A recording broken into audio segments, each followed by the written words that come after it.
Hello. Oh, wow. It's terrible of me. Hello, everyone. That's what I get for taking a 3-week break, and I hit my own microphone. Uh, what's up, everyone? Great to see you here for the first time in Forever. 3 weeks. It feels like longer, but we're glad to be back. Welcome to Wayward Arcadium here on Twitch of Nat 20 Productions Official here on Twitch, Season 2, Episode 17. I've lost my rhythm. It's what happens. But thank you all for coming back. Let's do a quick introduction to these amazing people that you all know and love. Let's start off with Aubrey. Aubrey, please tell them who you are, who you're playing, and what your pronouns are. Hello, everybody. I am Aubrey. You find me everywhere on the internet, Magically Cosplay, and I play Aurora, our local elf, changeling, vampire, sorcerer, inventor, who now has her best friend back.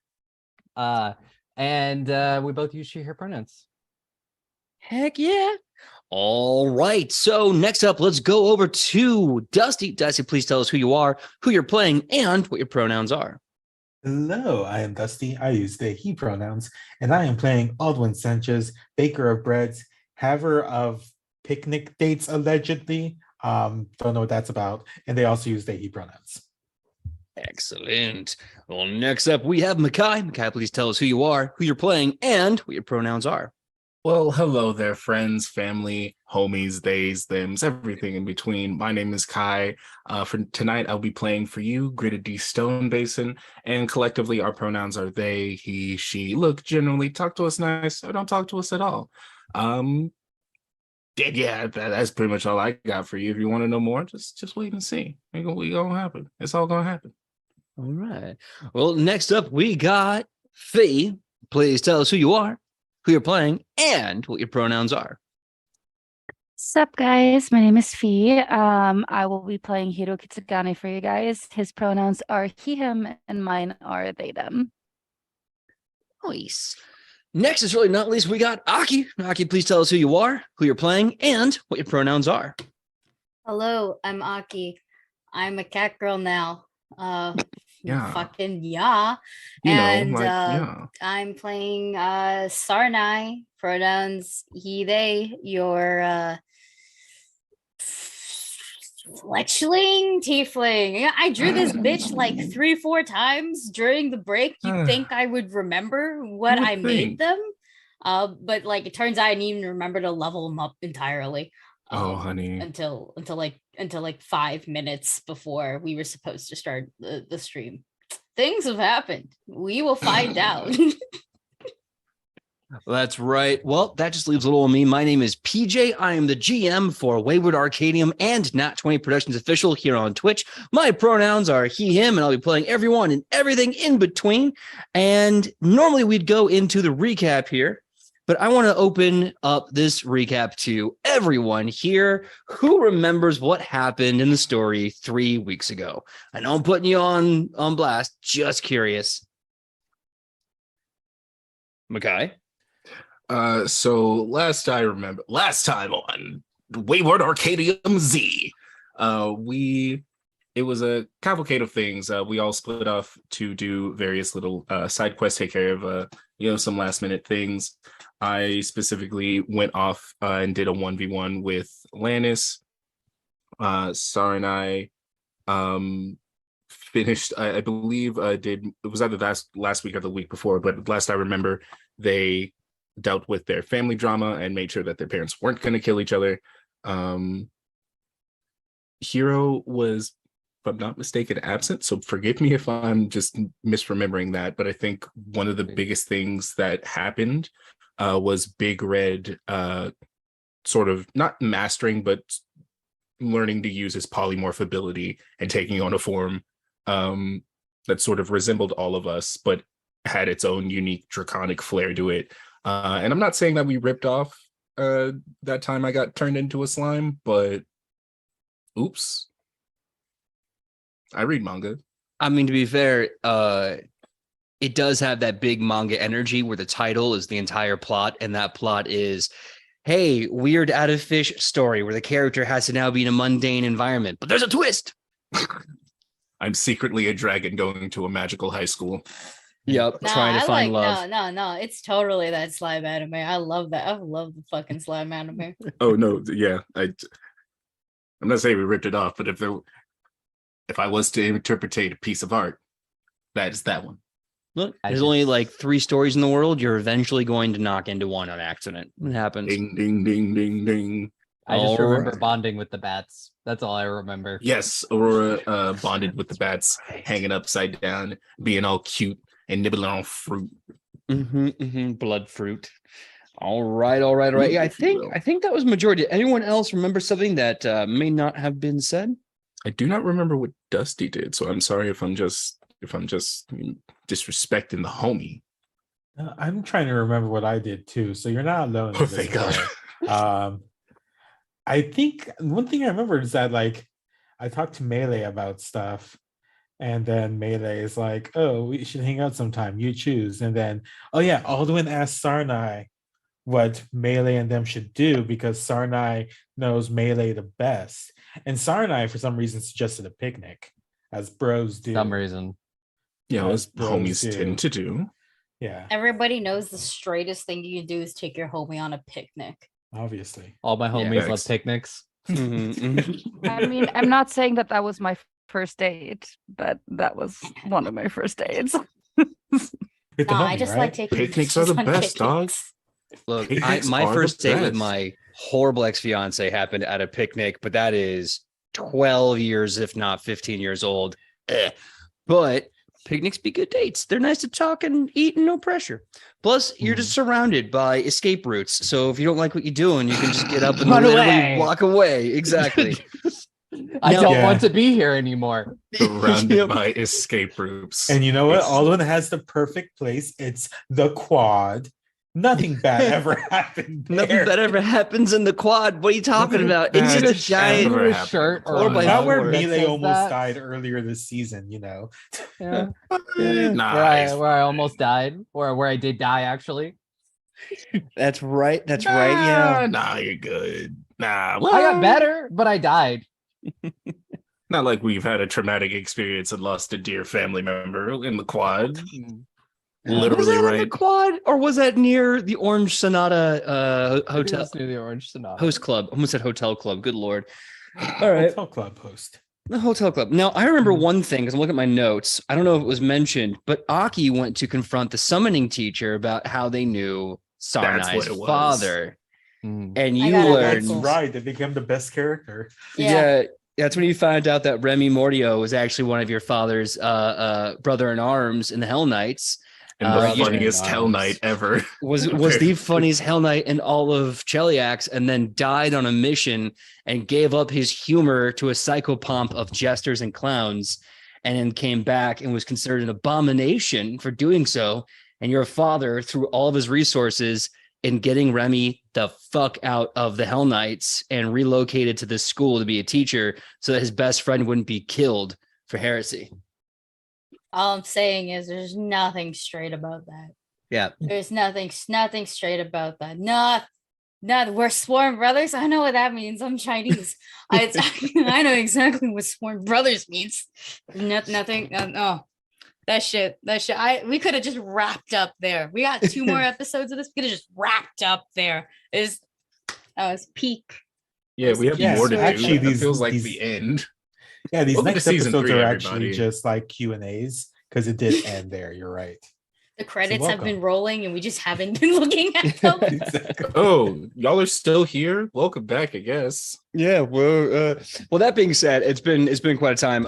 Let's get things started. Before I go, we're going to be putting out the link on social medias for the Q&A forms and questions. So if you have, because like in a few episodes, we're going to have a Q&A. So if you have any questions you want to ask me, the players, or just shoot the breeze with and whatever, please get the link and put it on the Google Doc and we'll make sure to answer it when the time comes. With that being said, let's get to today's episode. So I think we're going to need some morning announcement music for this one. Yay!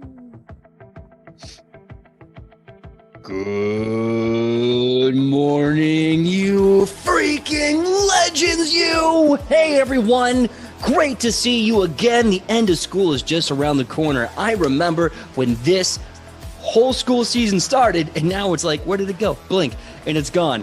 Anyway, it's the voice of choice, Cooney Marmer, taking you all the way to 11, wishing you all a very happy end of your school year, and I cannot wait to see you here for next year.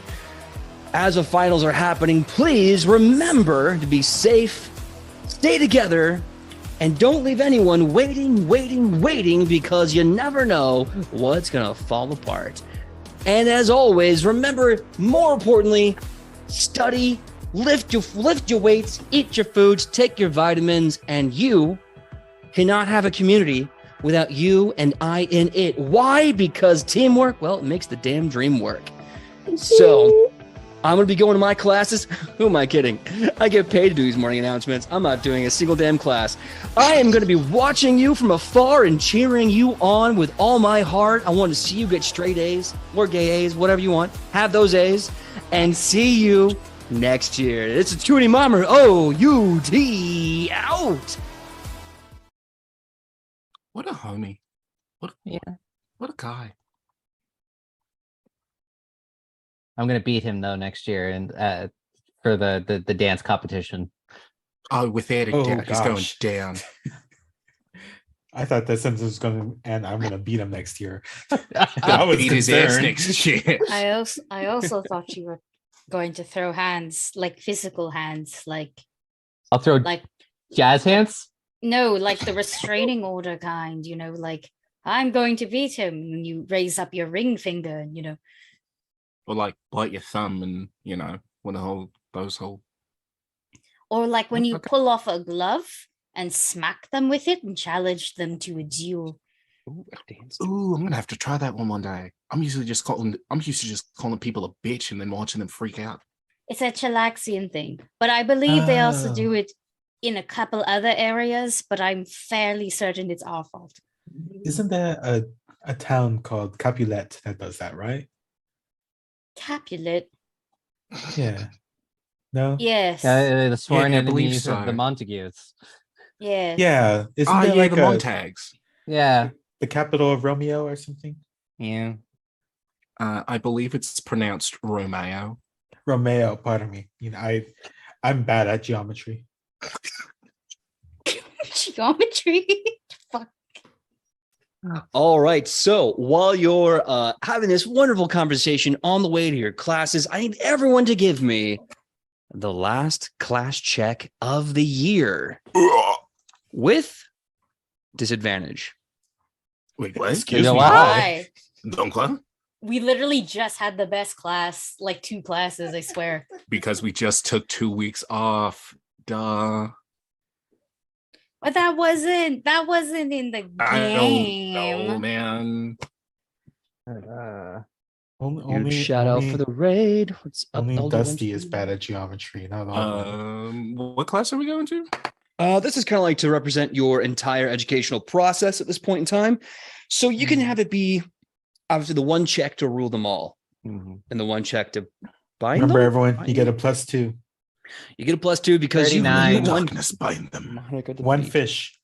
So Aurora, Aubrey/Aurora, you said 39? 39. And that's with disadvantage? Yep, I rolled a 16 and an 18. God, that's spicy. Okay, cool. Taking that. Oh, disadvantage. Okay, 1 second. Yeah, and I have a +21 to my crafting. Smart.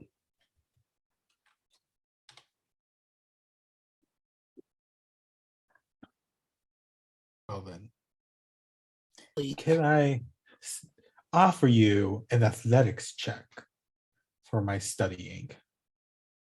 Because I've been sprinting through the halls of my mind to get this knowledge there. Considering that you do go to a magical school / adventuring school here at the Arcanumarium in Pathfinder2e's Galarian, I will definitely take an athletics check. Cool. I need everything I can get Yeah, with this roll. Pathfinder2e's Galarian.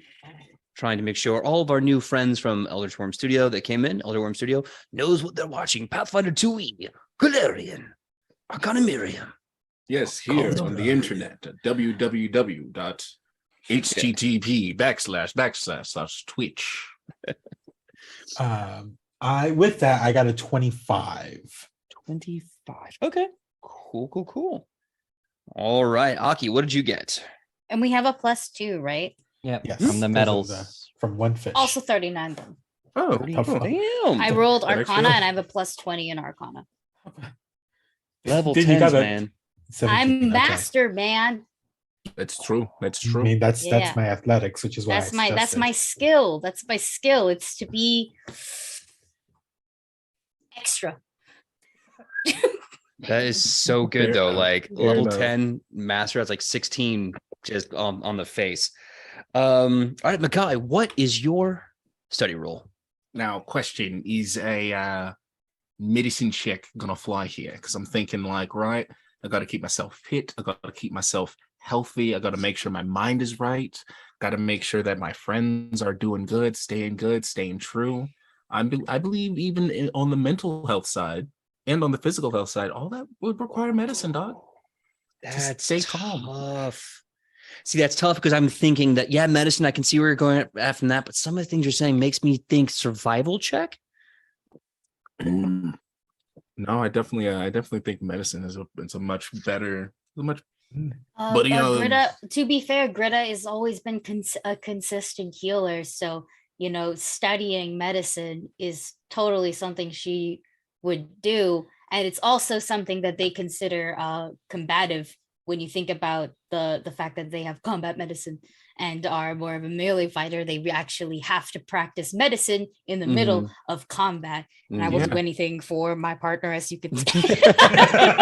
Shorts, I Look. have to know where everybody's jugular is for a quick and easy fight. Like, that's all I'm saying. Look, I'm watching you fish, and I'm giving you some trout, no doubt. So please make that a medicine check. Bars, And I will never say that bars. ever again. We're never going to do it. Actually, please do. PJ Nope. McGaw coming in with the heat. Nope. Feel it from your brain flowing down to your feet. Come on, boy. Let's go. That was I got a 29 plus. We got +3. +2 on top of Plus everything 2. else. Yeah. Then a 31, and that's 31. with disadvantage. The other one was a 38. Damn. All right. Well, Technically a 40. that leaves Fee. Fee, you ready for this study roll? Y'all ready for this? Yeah, sure. I'm not concerned. I feel like Hero always manages to high rolls, even though he never attends a class. I'm the least concerned about this boy, even though he has like negative brain cells. I was like, I don't know how you do it. Yeah, in season 1 when we did finals, this lucky lad, God's perfect idiot, stumbled into a math final having never taken a math class. She decided, yeah, sure, F it. And then critically succeeds their test roll and graduates math, having never been to the damn class. Never once in their life. Never once has he seen a number. Fractal. He never doesn't never know in their what a entire 3 life. looks like. Just Algebra? checked What's that? C all the way down. You played the averages and you walked out with an A. Pretty much. She was like, I guess this works out.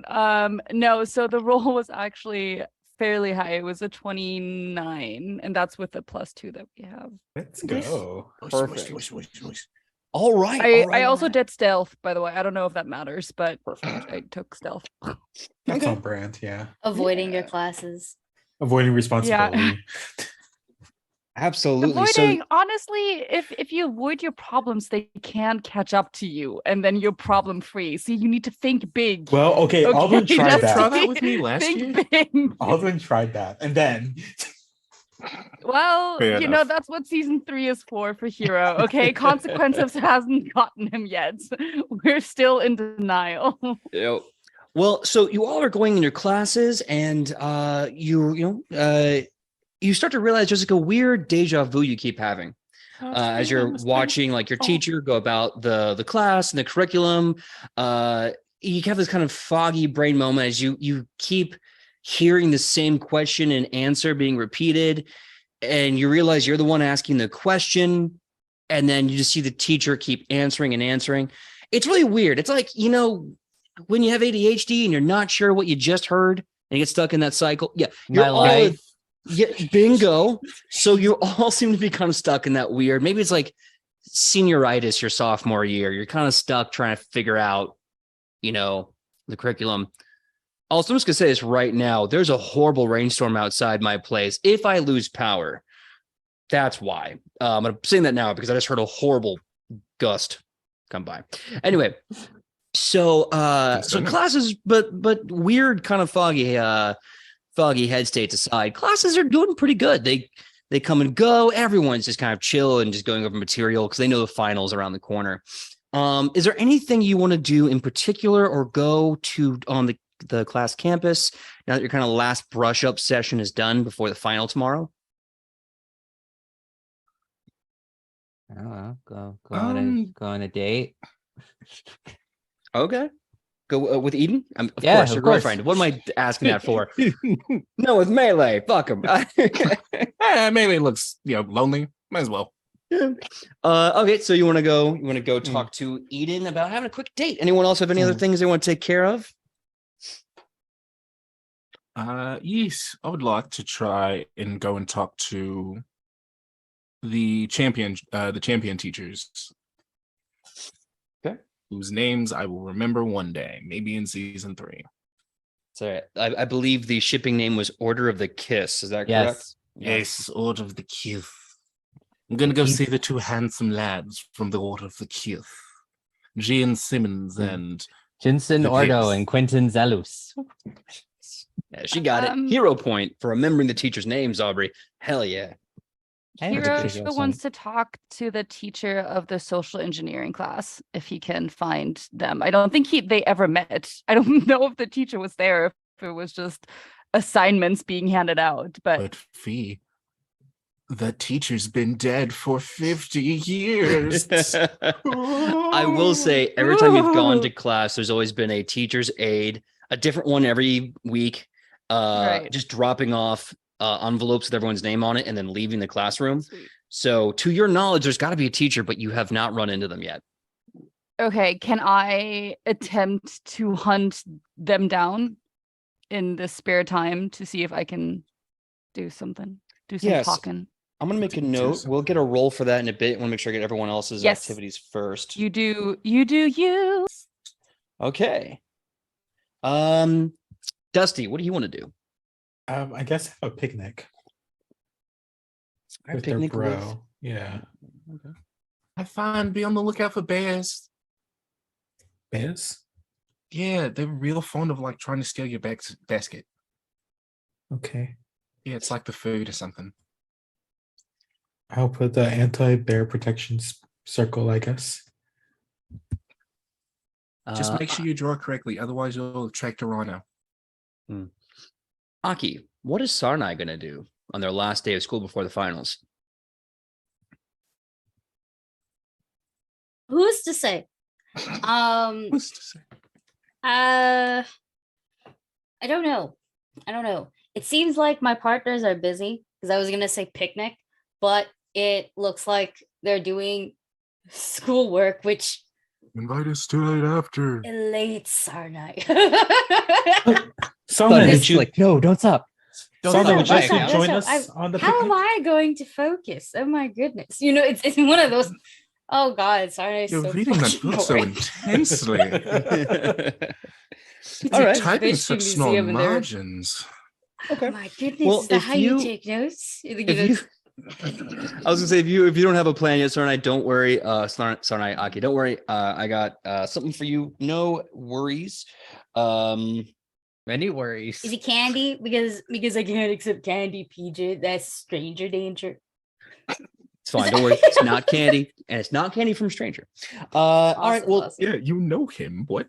yeah. Let's start off with You're all the Aurora. way over there. You're so far away. There's an hourly distance between.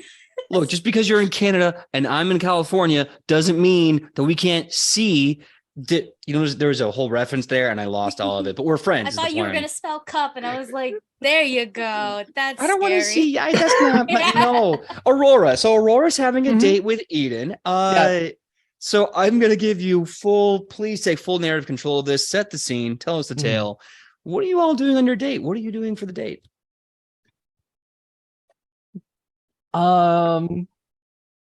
I think the date is honestly No, the date is we go. 'Cause it's something Aurora's been wanting to do all year. Is our date will, among other things, involve going to see the Starstone. Okay.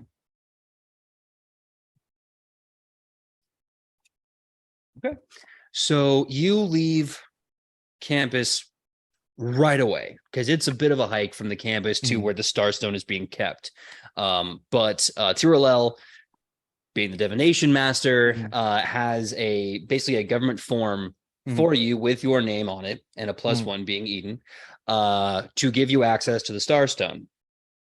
It is a long hike, but once you get there, the guards see your paperwork, they recognize Tiralel's handwriting, and they recognize the Arcana Miriam, and they let you inside that massive kind of temple-like structure. Do you go straight to the Starstone, or just kind of like walk around the inside and kind of vibe? She takes the test right now.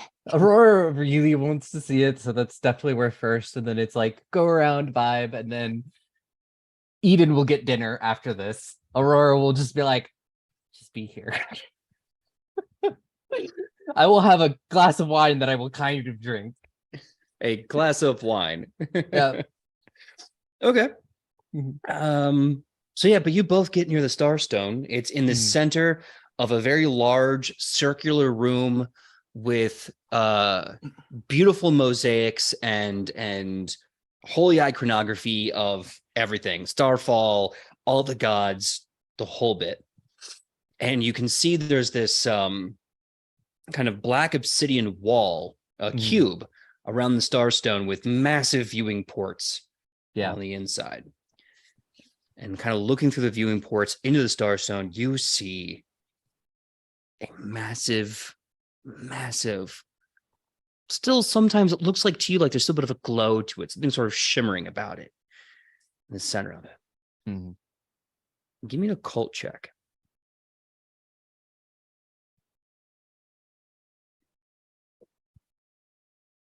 Occultism, that is a 35.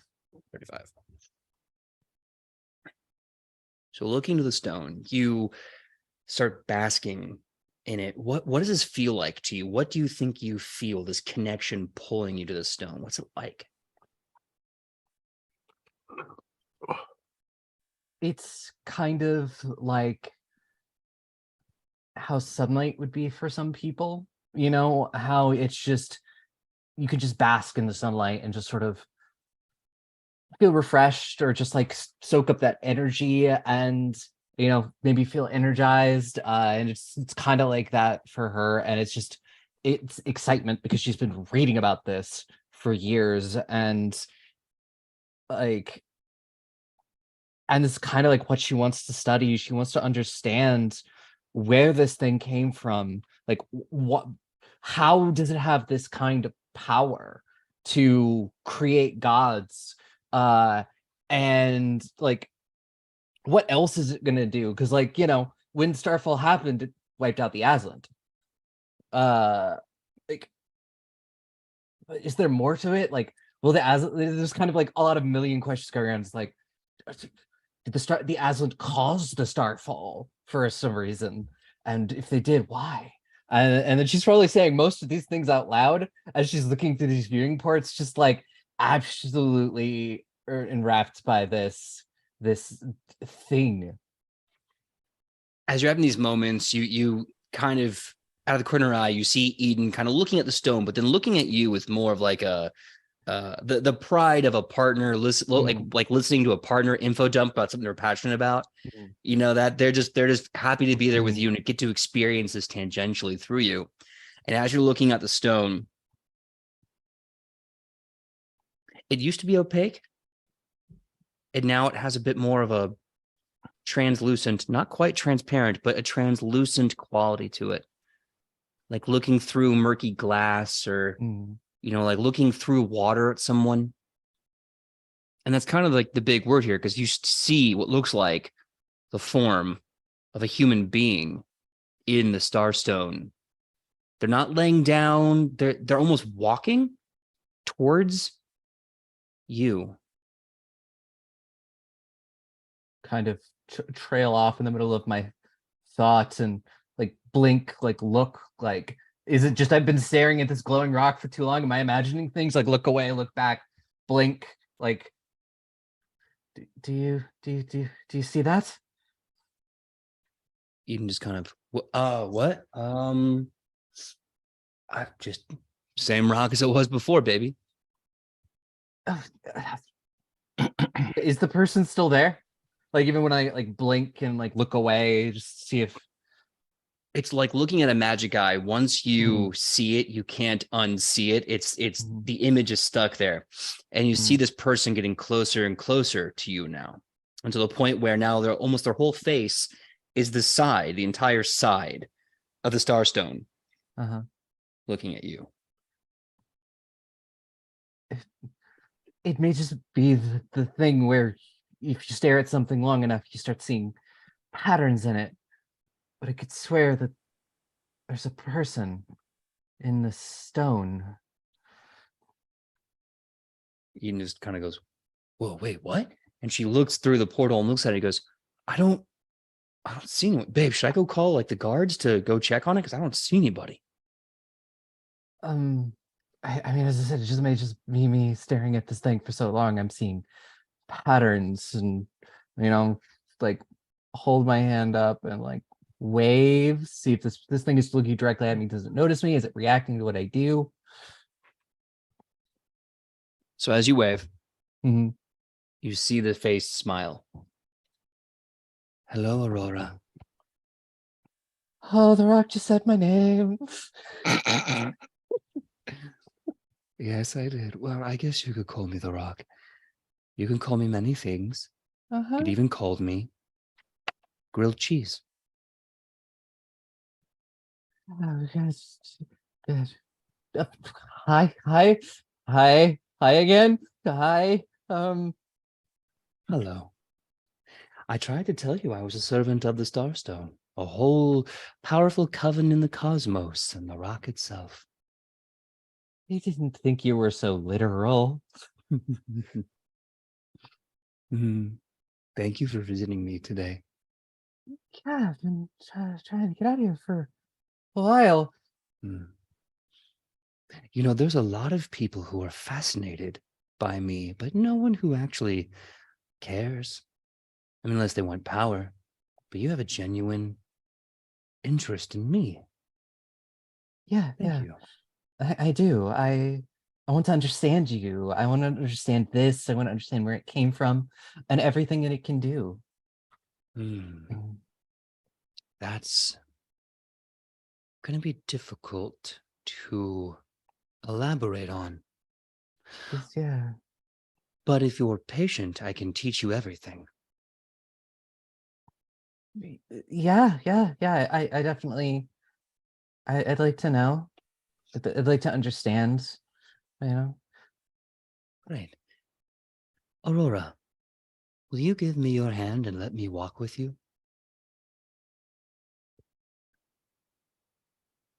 Sure. As I was like, there's a wall between us, isn't there?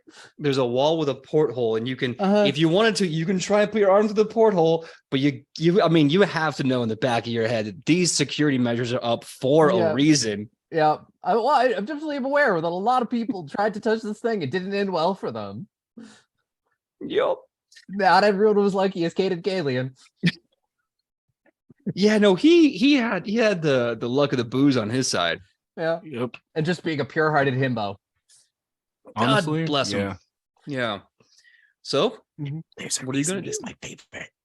Is the thing extending its arm to me? Oh yeah, it almost looks like when a camera is like at a really close up, like an extreme close up with a fisheye lens on somebody, and you can see their hand is reaching towards you in that kind of bubbly extreme bend camera lens, and they're reaching towards you.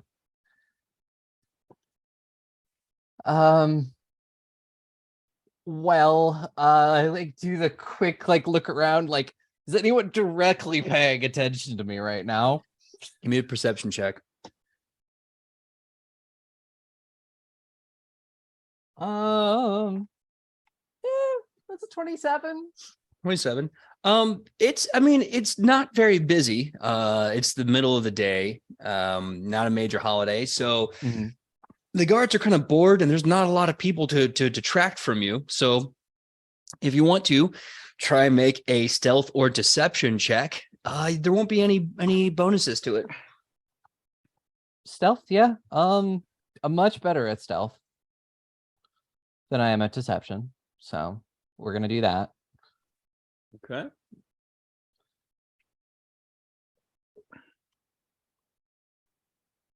Yep.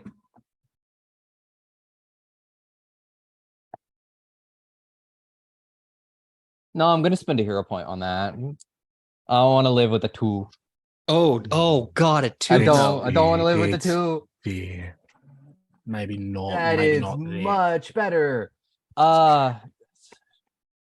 19 plus 17 is 36.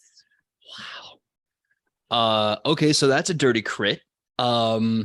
So you just start moving your hand through the porthole of in the thing there, and as you get closer and closer, you see the starstone begin to ripple like water on its stony surface.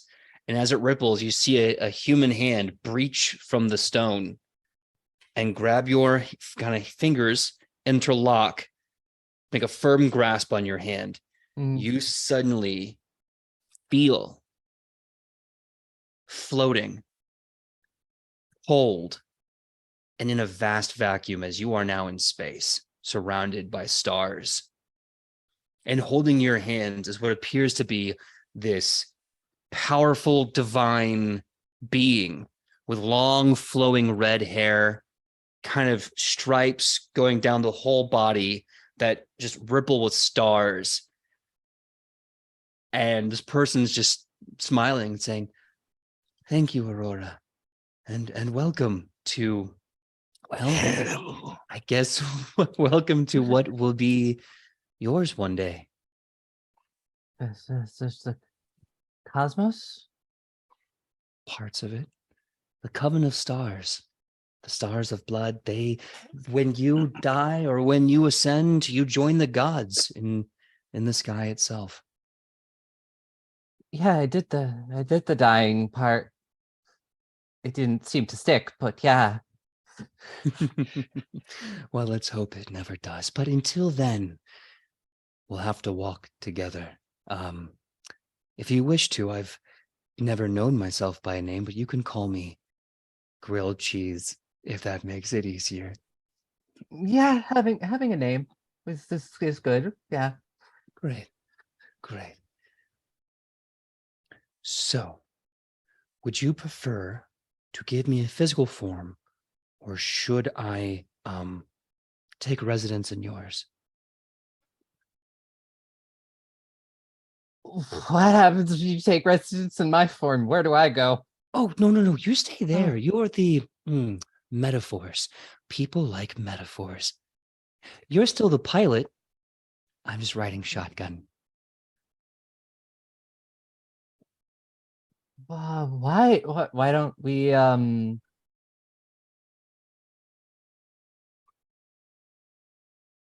Aurora is just like lots of questions just thinking about where it's like, yeah, I'm technically not alive. I don't know how much you really want to inhabit that. So you having a physical form is probably maybe not in me just yet. I yet again I mentioned the part that I died. I'm no longer dead. Oh, I was there when when yeah. the soul barterer was perished and you along, well, in the process, a part of you with it. Yeah. But you're still alive and you still have a soul, of thoughts, personality. And if you inhabited my farm, that just feels weird to say. You're just there. Yeah, a familiar voice in your mind, and if need be, my powers can take precedent. If you wish to put me in new form, I can ride with you until you find one for me, or I can continue to be an orange tabby cat. But I do need to walk with you. Yeah. Why don't we do the? Let's. I don't know. Pebble may get jealous if I have another familiar. So let's you definitely come with me. Let's just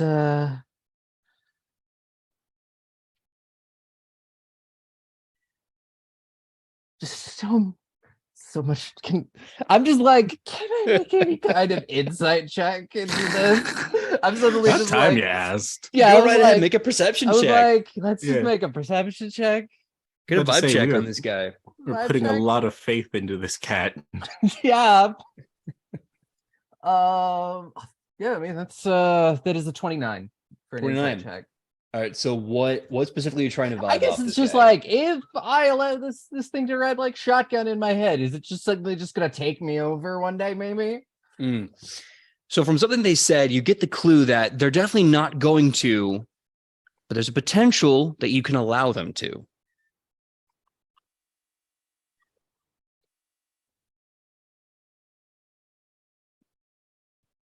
And I imagine you would like some sort of form. I do.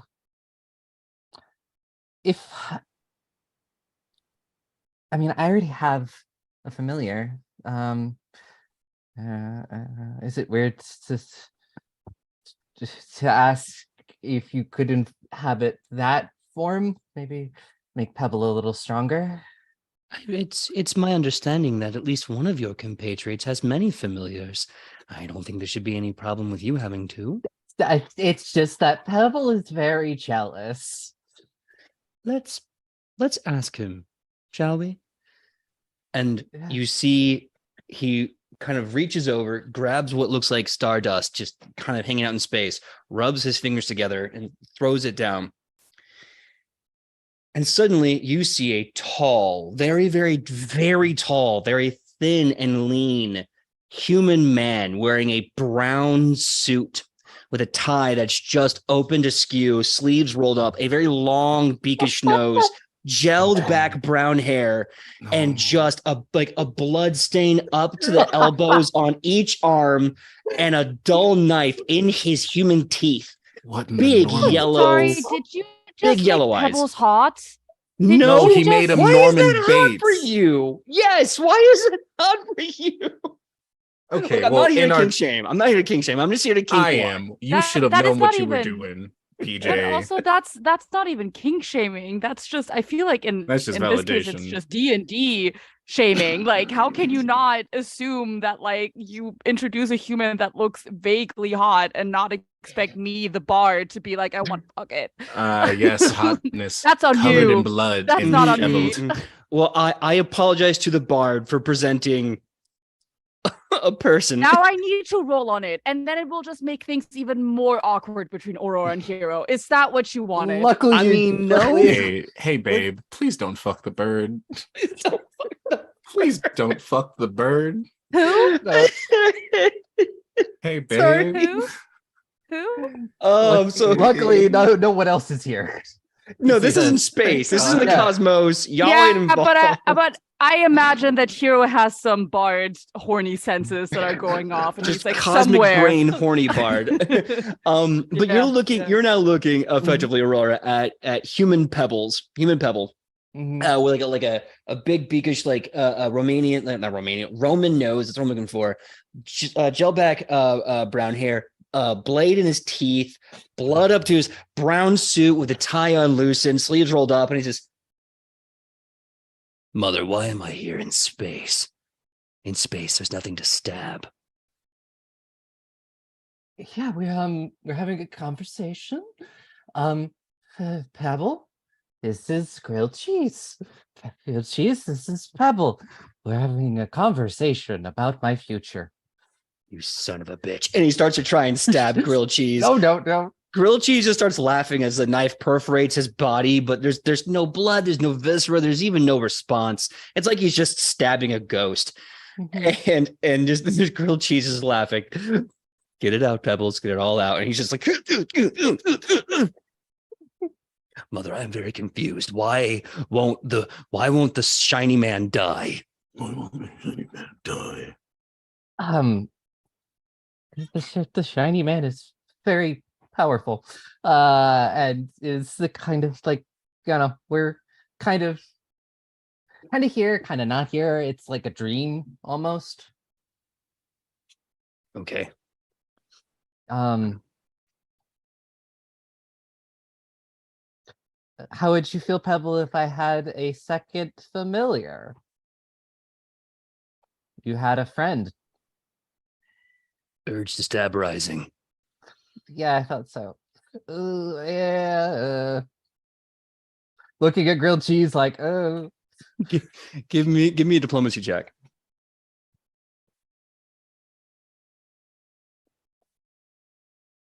25. 25. Yeah. Okay. So you kind of look back and forth between Grilled Cheese and Pebble, back and forth, back and forth.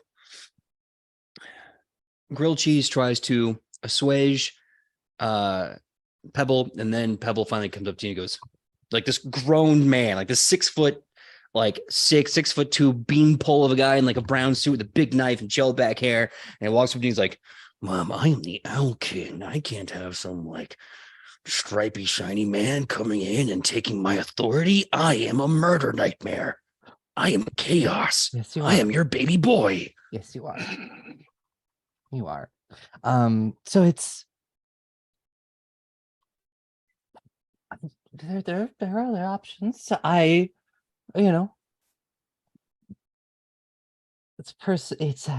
It's hard to explain. This, do you know how I have magic again?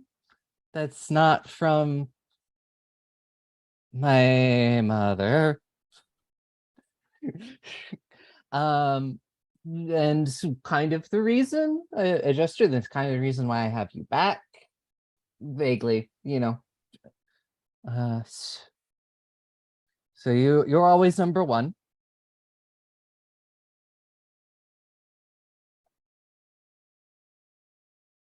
Pebble looks to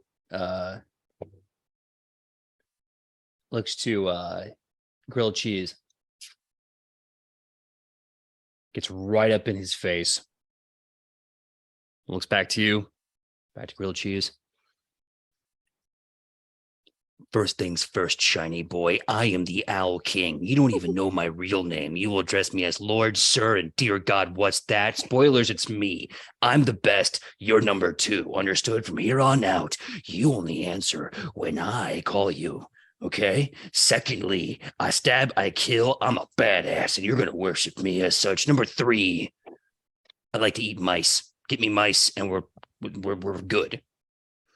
Grilled Cheese just goes, I think that means we're working together, Aurora. I think that, yeah. And then Pebbles goes, oh, no, wait, one more caveat. Fuck you, Grilled Cheese. You're going to be smaller than me at all times. You're always going to be smaller than me. No bigger. I'm big. You're small. Got it? If it makes everyone happy, I'll be a very tiny orange tabby cat. Would that make you happy, Aurora? Yes, I think it would. Having 2 of you. Yeah. Great. Well, let's go back. We should probably leave before the guards throw you in prison for trying to Yes. Oh God. Yeah. So warping back out of space into your body, as you reach your hand out of the portal, you have an orange tabby kitten, a fluffy little ball of fur in your hands. This gentle, weak CR -3 creature is the powerful avatar of the Starstone. Beautiful. And with that, the guards kind of put a hand on your shoulder. Hey, what do you think? Ma'am, you gotta go if you're gonna try and touch the stone. You can't do that. I apologize as I hold this kitten close that I did not have when I came in here. All right. And you proceed to leave. And as you're leaving, we are going to cut over to. Let's go with Hero. Hero, you're trying to track down the social engineering teacher, correct? Yes, correct. Give me, if you will, your choice, perception or survival. Just like a normal D20 roll with Yep. all the benefits. Or Yep. that is a much like Hero, also never seen numbers before. That's a 27. Yes. 27. Okay. Nice. Okay. So tell me the tale of how you're trying to find this teacher. What's your thought process? The thought process. So I think his thought process is that he will follow one of the teacher aides that has always like come around, or like, since they're always interchangeable, the latest one basically that like came to drop off assignments. And with his stealth that he do be mastered in, he is following them to see if he can like see if they're gonna meet up somehow after class, even, I'm assuming, or like where he's going, and then go from there, I suppose, because he doesn't really have anything else to go on besides like, I don't know if the assignments are written in like the teacher's handwriting, but besides that, he doesn't really have much to go on. So it's very much piecing it together like Benoit Blanc and Knives Out. Butchers. So it takes you a couple hours, but through investigation and tracking and understanding of the material and the curriculum that you've been doing all year, you finally come to what looks like a janitor's closet in the school. Once you open the janitor's closet, give me one more perception check. 25. 25. You find that one of the walls is a fake wall, a false wall. And by kind of messing around, you find the loose seams and you're able to kind of push it in, slide it across. And after going through a long tunnel, you come out into what looks like a clandestine kind of den. You see all lights are just little magical globules of dazzling lights and the light spell. Massive wooden desks, papers all over the place, photos of a lot of people, photos of everyone in your class, photos of you, photos of other people, photos of assignments, and some photos have green checks or red X's on them and strings all over the place. And you see what looks like a form covered in a dark shroud, busy at one of the tables with notes of some kind. Hero walks up to one of the pictures of his friends and he like studies them. And then he finds a picture of himself and he's like,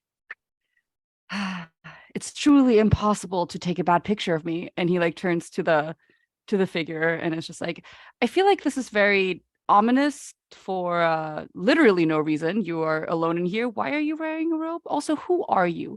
Wait, actually, let's swap those questions. Who are you? And then why are you wearing a robe all by yourself, looking ominously? So scribble, scribble, scribble, scribble, scribble. Is that something you want to know or something you're curious about?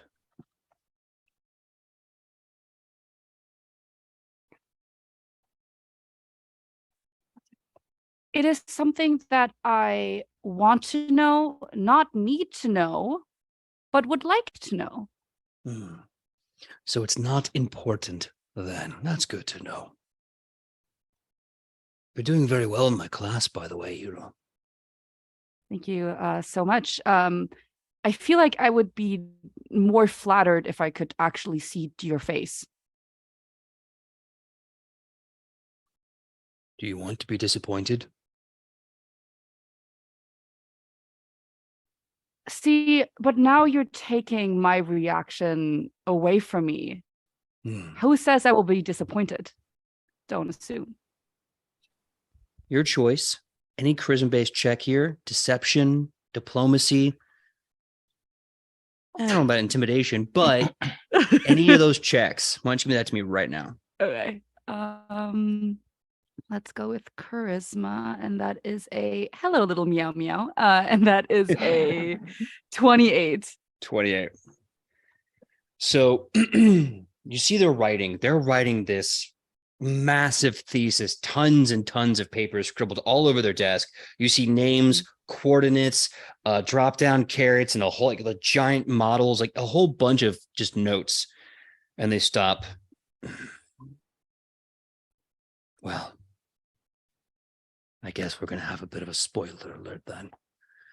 The book closes. One of the notes they're writing and closes. They put it down on the desk. They turn, pull the hood back, and stand up. And there's your classmate Logan looking at you.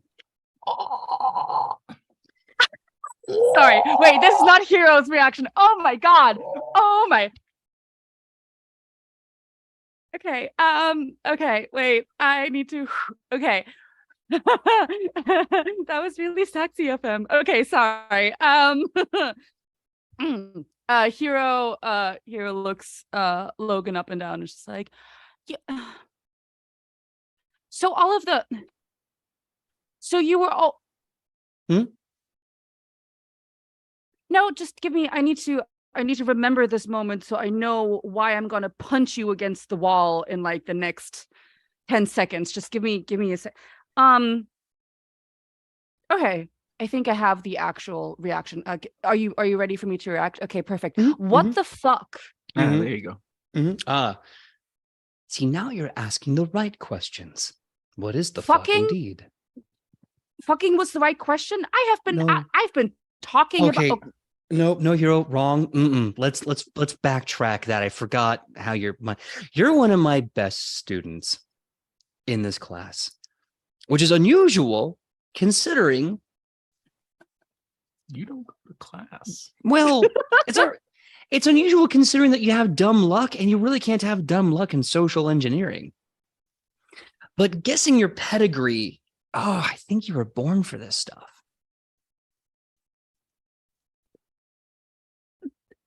Hero gets a little bashful, and he's like, well, that is I mean, hearing that from you is super cool. It's not like I wanted to impress. Can you write that down and like send that to my never mind. No, it's fine. I can maybe a voicemail to wait. No, I came here for a reason. I came here for what the fuck? Why are you? Oh, never mind. No, I came here for a reason. The reason is I actually wanted to ask my teacher if I could apprentice under him, but I suppose I've been doing this all along. Why were you in class? Why were you willingly a student? I avoid class expertly, and you go to class on purpose? I am the teacher. Yes. It's games on games on games. That's what we have to play in our line of work. You can't just think one step at a time, Hero. You gotta think 3 at a time and then backtrack 5. Yes, but if on a board you're the king can only move 1 step at a time if you are the one that we're all trying to defeat. So why are you taking the position of a queen by being in the classroom? It makes no sense. No, see, there's your wrong. Queen is a very powerful piece. Yes. Rooks, bishops, knights, they're the powerful pieces. And the queen tells them what to do. And the king sits alone. Here, let's stop this game and play a different one. You wanted to know how you could be my teacher's assistant, help me out, work for me? Yes, for, an equivalent exchange, but yes. Of course. Well, then let's begin. Now, this is, of course, assuming that you pass my class. Pretty sure you're going to, but in case you don't, oops. But let's just up the ante. He reaches over to the desk, moves all the papers around. files them together in a nice, massive tome. I have here data correlated, collected, and confirmed. Hero in my hands is the playbook to fix the whole world. This is how we make this world a better place. Step by step, choice by choice, despot and tyrant, demon by demon. If you pass my class, you and I get to work on this project together.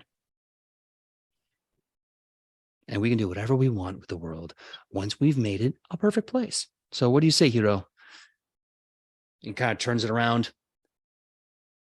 Make the world in your image. Make it a safe place for little boys to not have to worry about their father and how they're going to get treated. Make the safe place for little girls. Make sure that their mommy doesn't try to sell their soul to an intergalactic being. Making it so that family rivalries don't make the whole family collapse. Making it so that schools don't become child soldier camps. And making it so that we only have to have magic when we need it, and not because it makes us stronger than the other person. Sounds pretty good, right?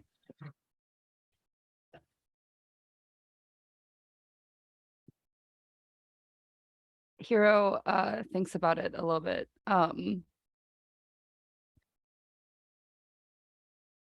Goes over all of the things that he has experienced in the last 2 years, the good and the bad. But then one image stands out in his brain, and it is the reoccurring nightmare that he's been having of seeing all of his friends dying because he was too weak to protect them. And he looks at Logan and looks at the tome and is just like, okay, for a better world. And he reaches out his hand. He goes to reach for your hand and then stops and says, pass my class first. Can I try something? I will roll for it, but I wanna see if Hero can best Logan in a show of like show offness and cockiness. And by taking the hand and basically like twisting him around so Hero would stand behind Logan and hold like a knife to his neck. I want to see if Hero can succeed that to be cocky. Teacher. Yeah, I'm not trying to fuck him. I don't know. That sounds like a. He questioned if Hero can survive the one class that Hero has been consistently interested in for the entire school year. That is his. He needs to show off. Then steal his belt. My God, you might as well sit him off with a pat on the butt and a bouquet of flowers. Jesus.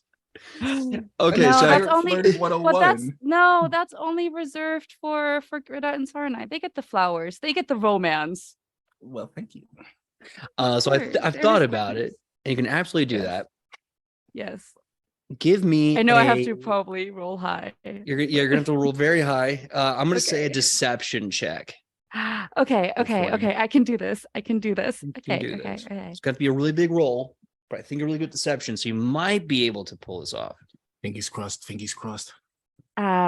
Okay, so we're gonna use that hero point because I'm not doing with a 10. That is not good enough for me. Oh no. Hero wants to show off. Okay, so we're gonna do it again. Show up, show out. Okay, Greta is crossing their fingers. This has to go well. Thank you so much. That is a 34.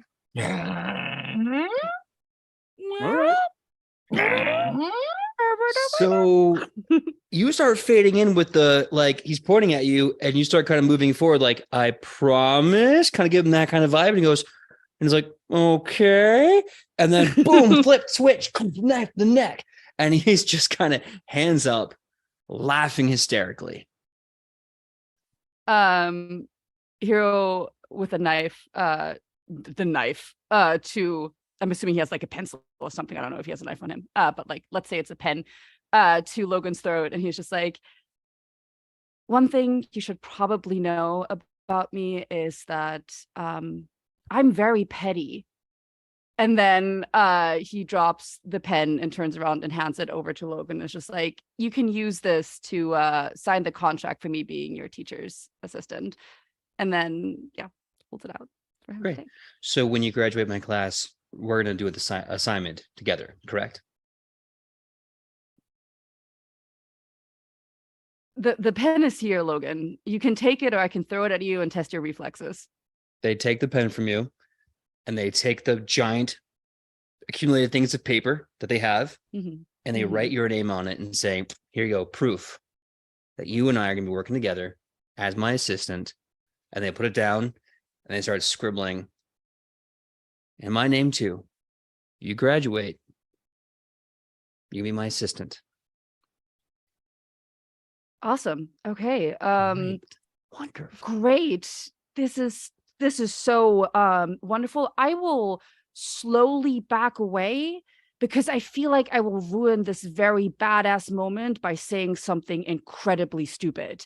So I'm gonna, and Hero, despite saying that, does very lame finger guns and just slowly backs away out of the hidden room. And then he looks sideways and sees a picture of him and he's just like, yep, still look good. And then he just closes the door, turns around in this dark hallway, and it's just like, I feel like I was either like incredibly stupid or really, really smart. And I feel like both Sarnai and Greta will say I was incredibly stupid. But here we go. And he just like runs past down the hallway. And it's just like, maybe I should ask Aurora for studying help. I feel like I might need tutoring.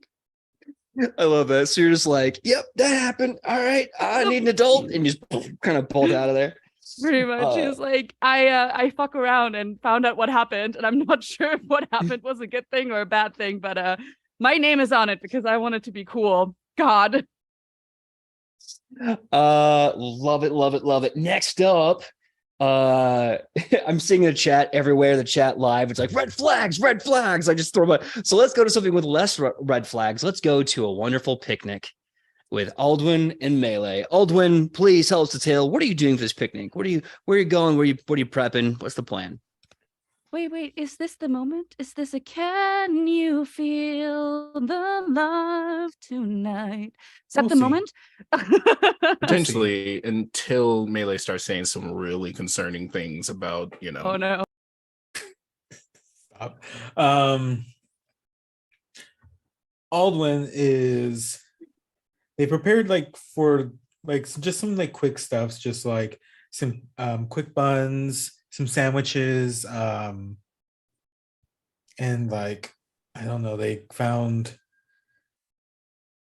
drink water. Lemonade is good for a picnic probably. And I'm pretty sure it was either all of them either messaged Melee or just figure they'll know the spot, and it's just gonna be the tree that they're always at. Okay. You get there first and you wait for Melee, or are you going to go there together? I'll probably get there first because Alden's the one with all the food. Assumed it was the one with all the food. Okay. So as you set up and sit down and wait for a bit, it takes a few minutes, but Melee does show up wearing their dance teacher attire, having gone through a few classes since it is before finals, and they once they see the picnic, they kind of slow down their steps a bit and like, hey, what's all this, what's up? Okay, man. Yeah, just I thought it's the end of the year basically, and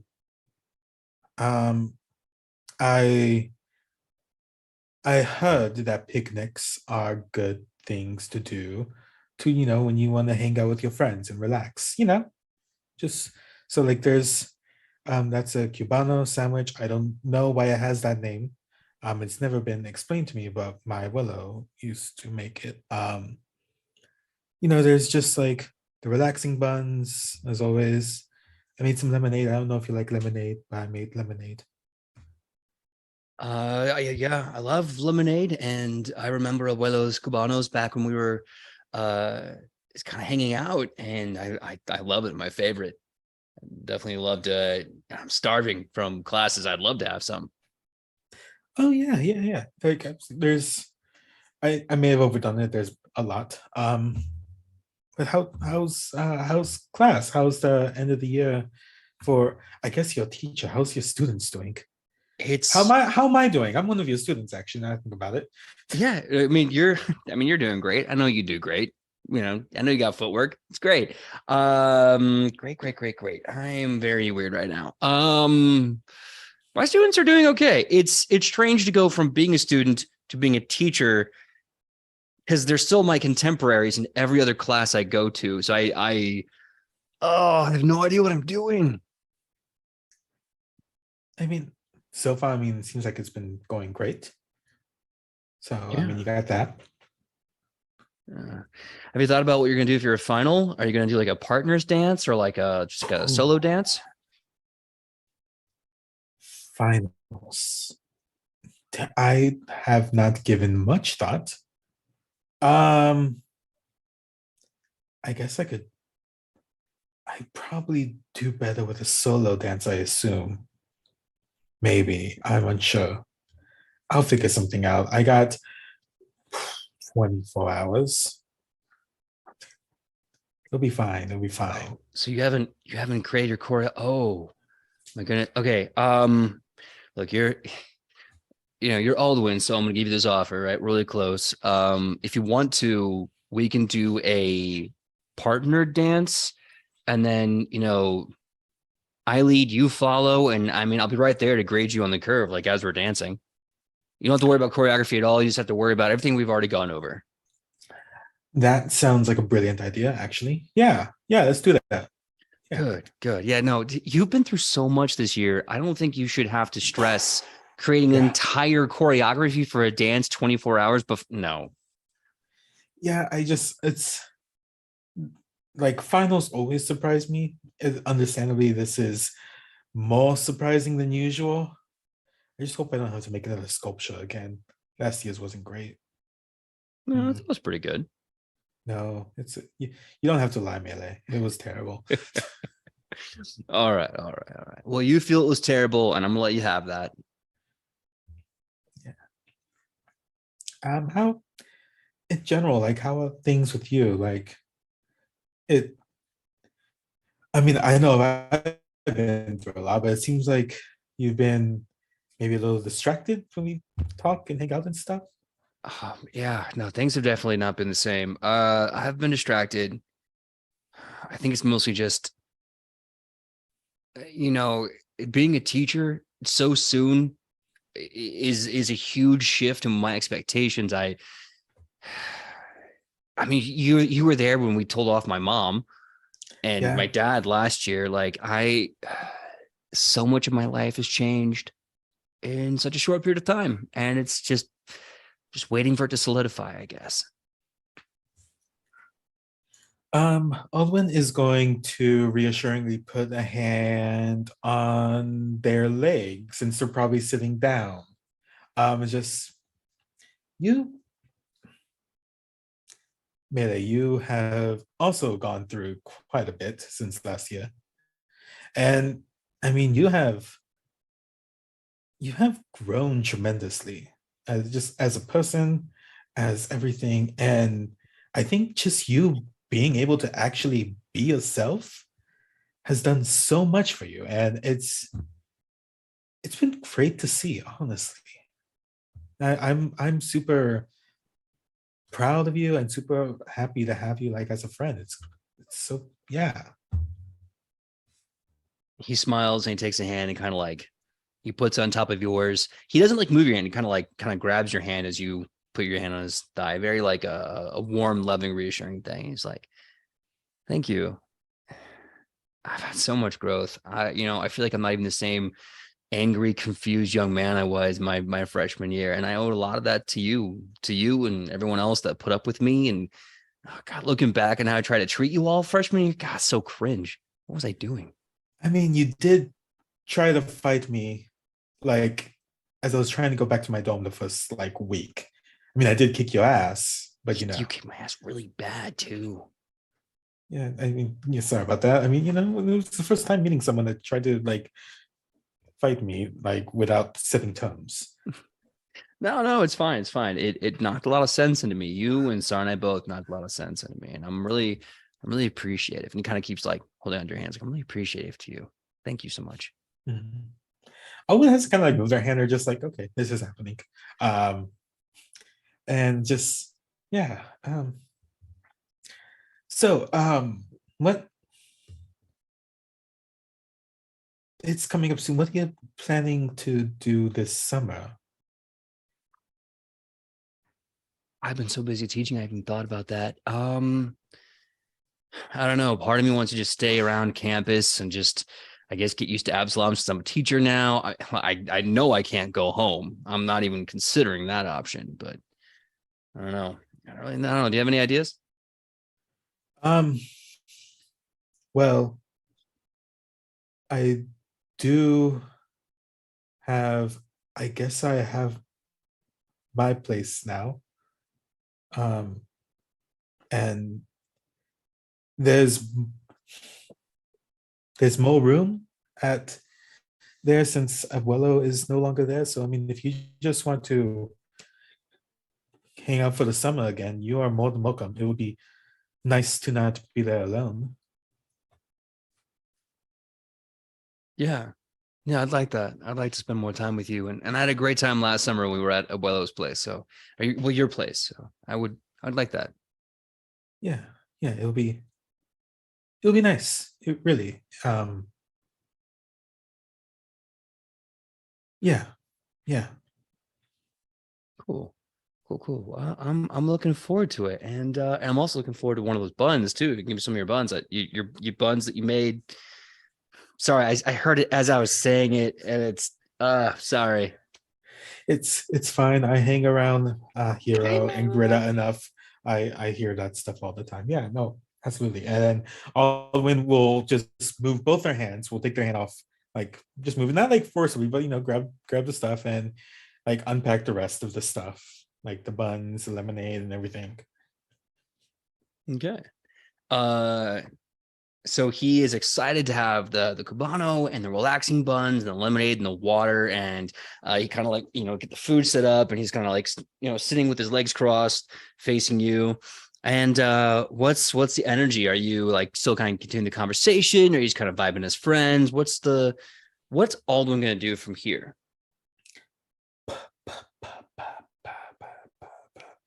I'm gonna roll an insight check against myself. Always important to do. Let me tell you how many times as a GM I roll my own stupid check. Well, I rolled an insight check, which I rolled an 8.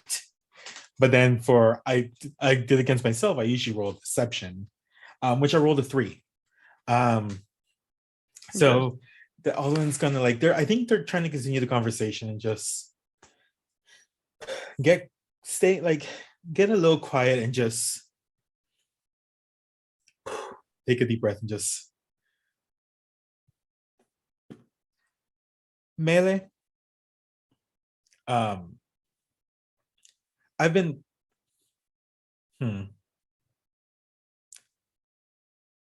sorry if this seems like it's coming out of left field, but I've seen enough closeted pining from other parts of my friend group. Do you feel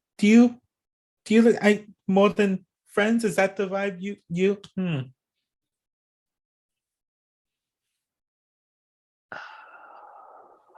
right, I'm gonna be a dickhead. Give me a diplomacy check.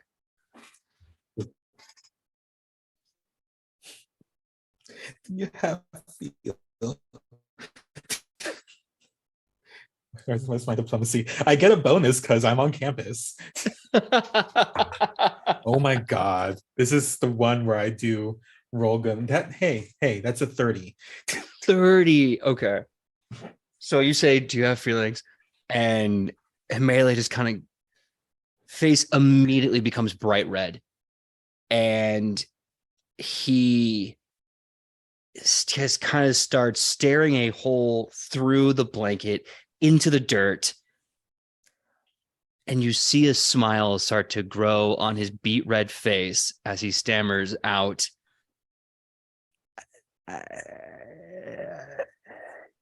Yes. Oh, okay. That's cool. Shit. Fuck.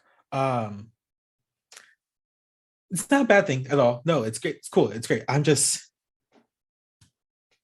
much better at talking other people into this kind of stuff. And it's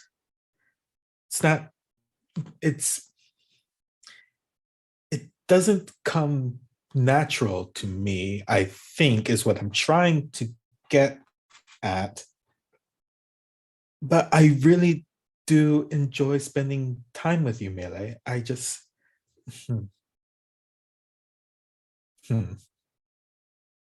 I mean, if it makes you feel any better, up to this point, I've only known my attraction to feminine presenting people. You're the first masculine, you're the first masked person, the first guy that I've really felt attracted to like this. Yeah. I guess it's new all around.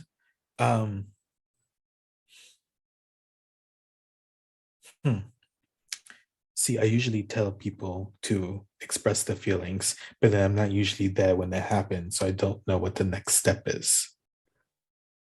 You know what? Listen, I'm your friend, and no matter what happens, as long as you still want to be my friends, that friendship's never going to change. I'm also your teacher, at least in a dance class, and Yeah. platonically to dance together, to check out your grade is still on the table. You've been through so much. I don't want to jeopardize a fair shot in my class. So here's what I'm offering, I guess, is what I'm saying. If you want to give me your thoughts or feelings like after finals on the last day, and we can go from there, to take a day or two, whatever. That maybe, yeah, maybe I should do that. And again, Melee, I honestly, it's not any slight against you. I'm just, I think San I would say I'm emotionally constipated.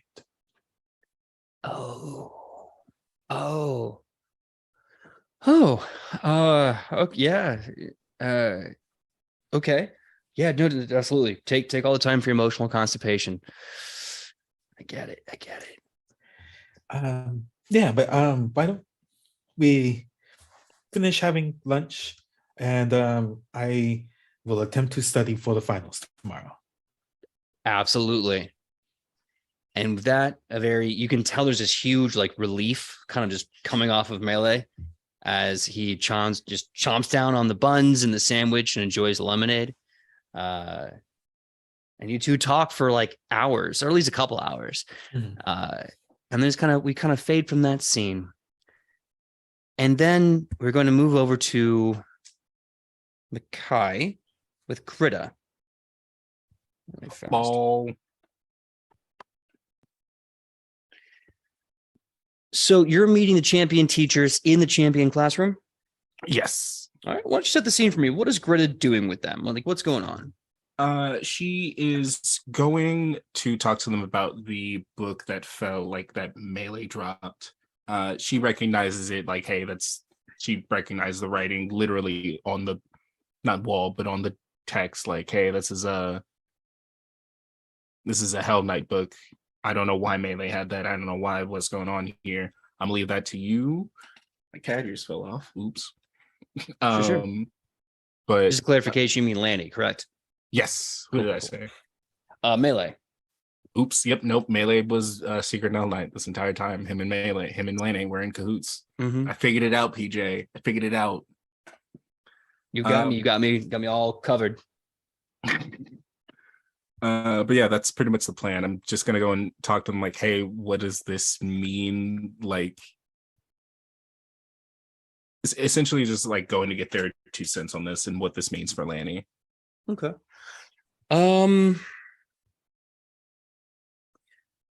As you run, and they kind of discuss everything, and they say, what this means is that, Jensen Ordo, what this means is that someone at Chiliax or the Hell Knight organization, Order of the Hell Knights, has contacted Lanny, or Lanny has contacted them. We can't really say. We're not really allowed back there, but they're trying to recruit them into becoming a Hell Knight. And from the looks of it, either they're going to be successful in using him as, I don't know, I'm just creating a hypothesis, putting a foothold into the student body for more Hell Knights, teachers' pet operations, who knows, or they just want to recruit more of these. I mean, have you seen your fellow students? You are more capable than half of the world's heroes combined. If Hell Knights with this much power join the Order, it's devastating. They looked at Lanny. They saw his powerful connections to Lastwall. Gods bless it. They saw his training, his skills, his pain, his anger. Gave him the book, gave him instructions. It's on him. If he goes and he commits and he passes the test, he's a Hell Knight. If he doesn't, he's just a bloke who read a book and has a lot of hurt feelings. That's fair. I guess the thing I'm most concerned about is, being able to enter it alone isn't safe. Being a Hell Knight is twice as dangerous, and getting into either profession is usually more dangerous than living it. But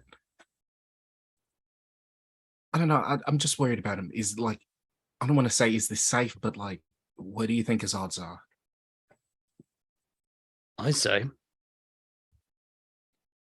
well, Hell Knights can be bad people. Not all Hell Knights are evil. A lot of them are. Not saying Lanny would become an evil Hell Knight. Not saying he won't. But he's in a lot of pain. We got the records about what happened in Lastwall. It's a bloody mess. And his father dead. Such a young age. And losing his position for scholarship to you. Probably gave it up willingly, I imagine. He's looking to find a place in this world. That's not my place to give it to him. My recommendation, soldier. Champion, Gritter. You may want to have one last effort and see what this boy's about. We can't talk to him, but you can. I can only smack I can only smack people so many times before they just don't listen. Maybe I should stop smacking him. Do you think that might be the issue? I know this goes against the codex, but yeah, I think slapping your friend when you're trying to have a heart-to-heart may not get the right message across. Only do when he's being especially thick. Well, a Gritter. He's an angry young man. He's going to be thick for at least another 10 years. If my father's any indication, it might be longer. Possibly. All right.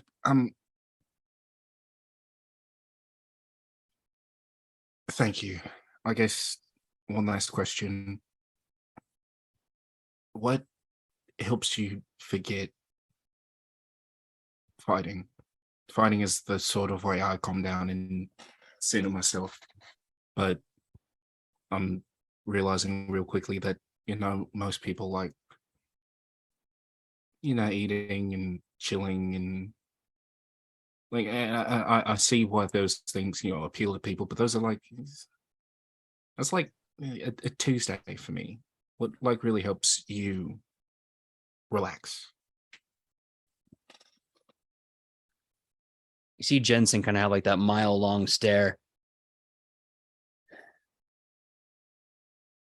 You don't ever stop fighting, Gritter. Just because your soul's getting rusty and dull, you're still a warrior. Whether you want to or not. But you fight different battles. Most of them are in your head.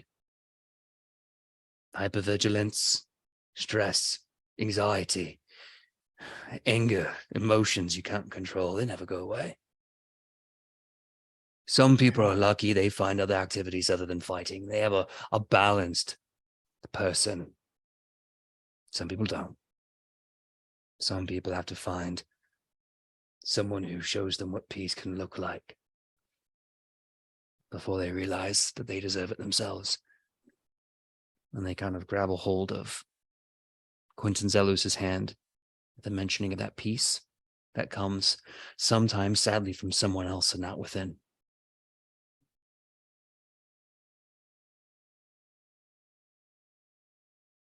Yeah. You're right. Hey, Queenie, thanks. I know I try to put on like a real tough front in your class, but having your guidance really means a lot to me. It helped me realize who I am outside of the sword and the shield.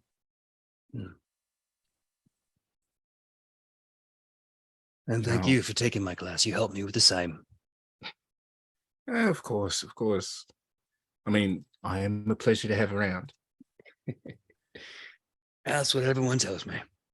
All right, now go do your thing, Greta. Go save the lad, or I don't know, punch him in the face some more. I'm not really sure.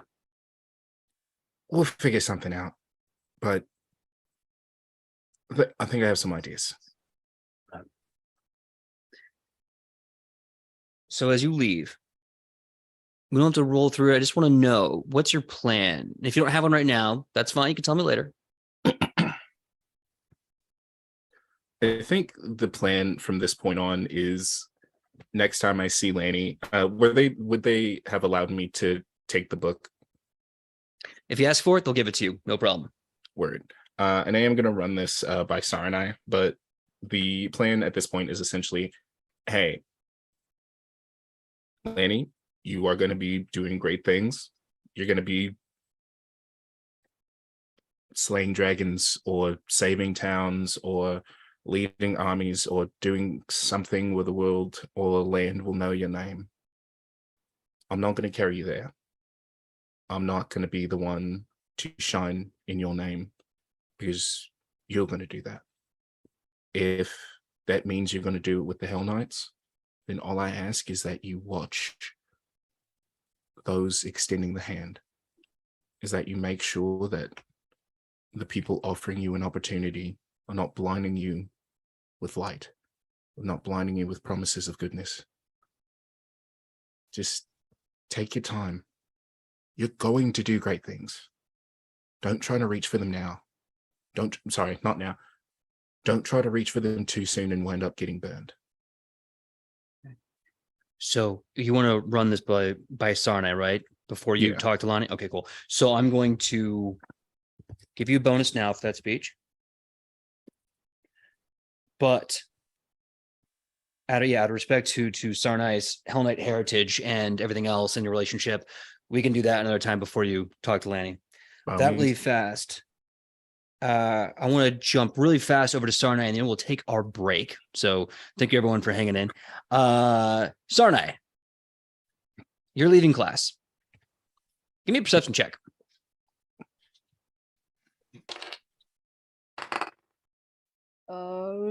One second. I had to wait my turn, and then by doing so, I closed everything. A mistake. Like out of habit. I clear all of my tabs on my phone out of like a general habit. So that was a mistake. 26. 26? Okay. Yeah. So as you're leaving,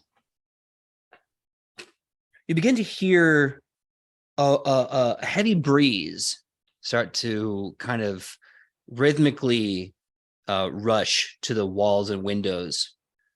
The sound of the wind begins to build and pitch into the sound of like sea breeze, a roaring sea and ocean. You start seeing some students around you look kind of confused as they see two halfling kids just running around the school campus. Two young halfling children just running unattended, giggling and laughing their ass off. And they just run, and everyone's like, what the someone bring kids to a college campus for adventurers and super soldiers? What the hell is this? And you notice one of them, there's an insanely striking resemblance to Aldwin.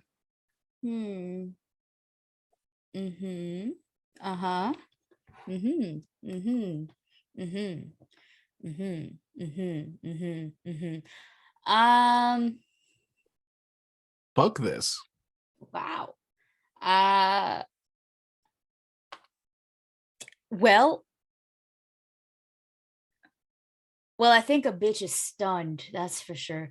And I'd like to take 1 point of mental damage as I basically I like, it's sort of like my head is debating and therefore my legs are debating if I walk forward or backward, but I choose to walk forward, and so I would assume that this movement makes me look like Jack fucking Sparrow. I just look around and perhaps say a little, I'm trying to be loud, but also not at the same time, because I don't really know what's going on, but I could have a hunch. It's like a million thoughts all at once. And so I just go, whose children is this? Come get your kids, please. Like, come get these damn kids out of this school. I haven't babysat in a long time.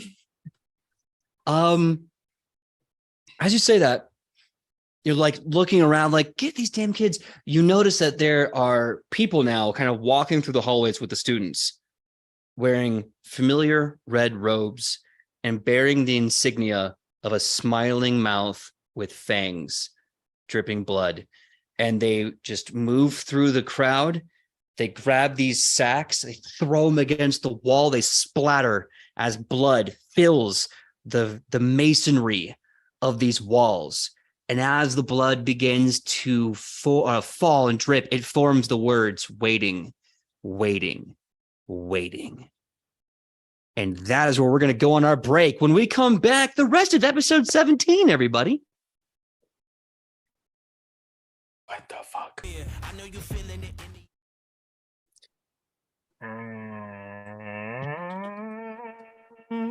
Hello, everyone, and thank you for that 10-minute break. We're going to come right back in where we left off with Sarnai. The children, Yep. the 2 halfling children just running away. Are they corporeal? Like, From what you they can don't- tell. Yeah, like I was gonna say, like, I can't like see right through them, right? Like, No, they look physical. They look concrete. okay. And then and there are some concrete. creepy buggers like right over there throwing goat's blood and all that shit all over the place, wearing red on a Tuesday, like, you know, like that kind of vibe.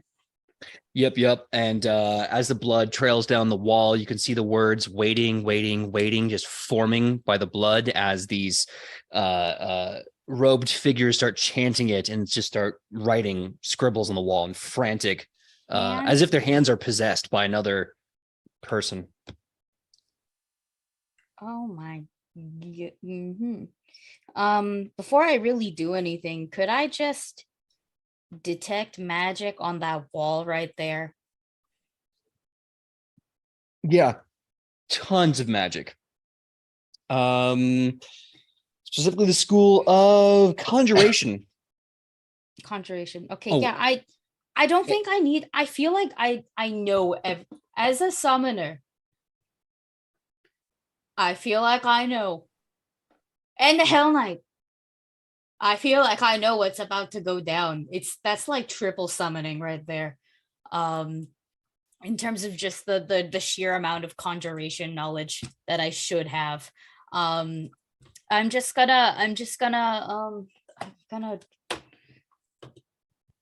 gonna weigh my options, actually. There are children here, and that's a whole other instinct that Sarnai has. In terms of like getting them out of harm's way, okay, as essentially a parent. They're not a parent, but they parented their sister. for her entire life. And then there's the other one where it's like, that's I don't trust what's going. That's summoning. I should disrupt that. I'll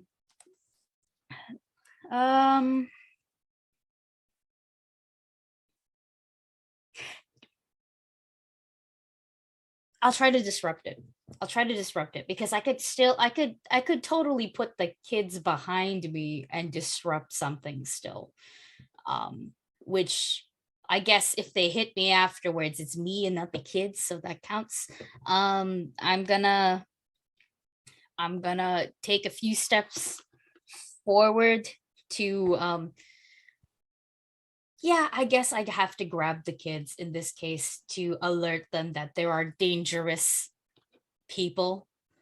Something weird is happening. And they'll just go, it's not safe here, get behind me. And I'll pull them kind of behind me.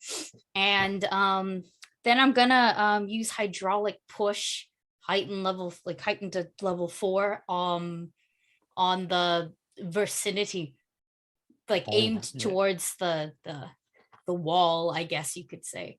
But I don't know. I feel like if their hands are on the wall, it's close enough, like a splash zone. So could I hit the cultist and the wall at the same time? I think so. Is there a range to the area of effect? I know there's like a line, like how it's far? A line. It's a line. This is me asking, like let's say I hit a success, where I knock them back 5 feet. Instead of that, could I just wash off 5 feet? I turn the 5 feet into a splash zone? Absolutely. I will say that this will function like a power hose. So yeah, absolutely. It's my save, correct? Is my reflex save against it, or no, it's a spell attack. Oh, beautiful. Okay. Yeah, go ahead and roll to hit. I'm gonna use a hero point on that. Okay. That was really, really low.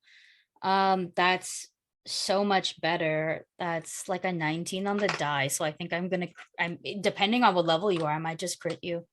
It's That's better really than a full nat total. 1, like how I originally rolled. God bless hero points, everyone. 37. 37. That is absolutely a dirty crit. Go ahead and double the damage, and because it's a basic reflex save, right? No,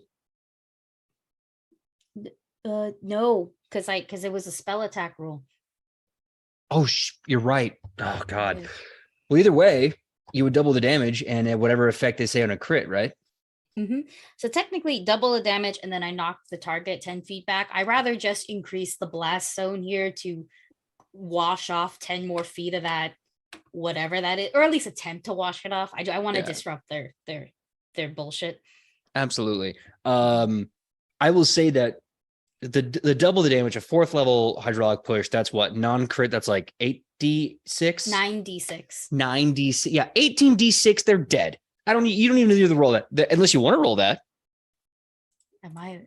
Do you want to roll 18d6 just for that juicy number? Yeah, 70. So you say 70? 70. with a 7 and a 0? 7 and a 0, 70. My God. Wow. Okay, that's actually good to know. Oh shit. So not only do you absolutely murder these cultists with this hydraulic push, but first of all, you see their blood added to the wall, and then you power wash their blood. You start power washing the whole. You power wash so effectively that even the original paint and decoration on the wall is just broken and scattered. There's just bare naked masonry at this point on this wall. Love that band. Bare naked mason, goddamn hero point. I blast. It blasts a little too hard. I do this.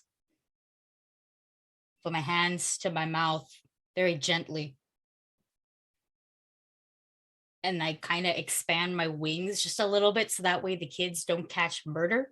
And just go, okay, so we stay away from strangers wearing all red.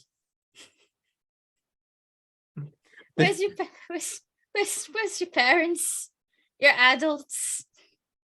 The kids begin to laugh. The two young halfling boys start to laugh, and they say, Aldwin, what language did you say you'd speak when you were a child? Did you speak halfling, common, a specific dialect? Let's see. It would either be they probably either grow up on halfling or Sylvan. Okay. Halfling more common, but they were taught Sylvan growing up as well. Okay. Allegedly. So allegedly, I love that. Okay, allegedly. So you definitely hear them respond in halfling. Do you speak halfling? No, I don't. I speak the edgy languages, and I just go, oh damn. A language barrier. Almost more accursed than a time zone. Okay.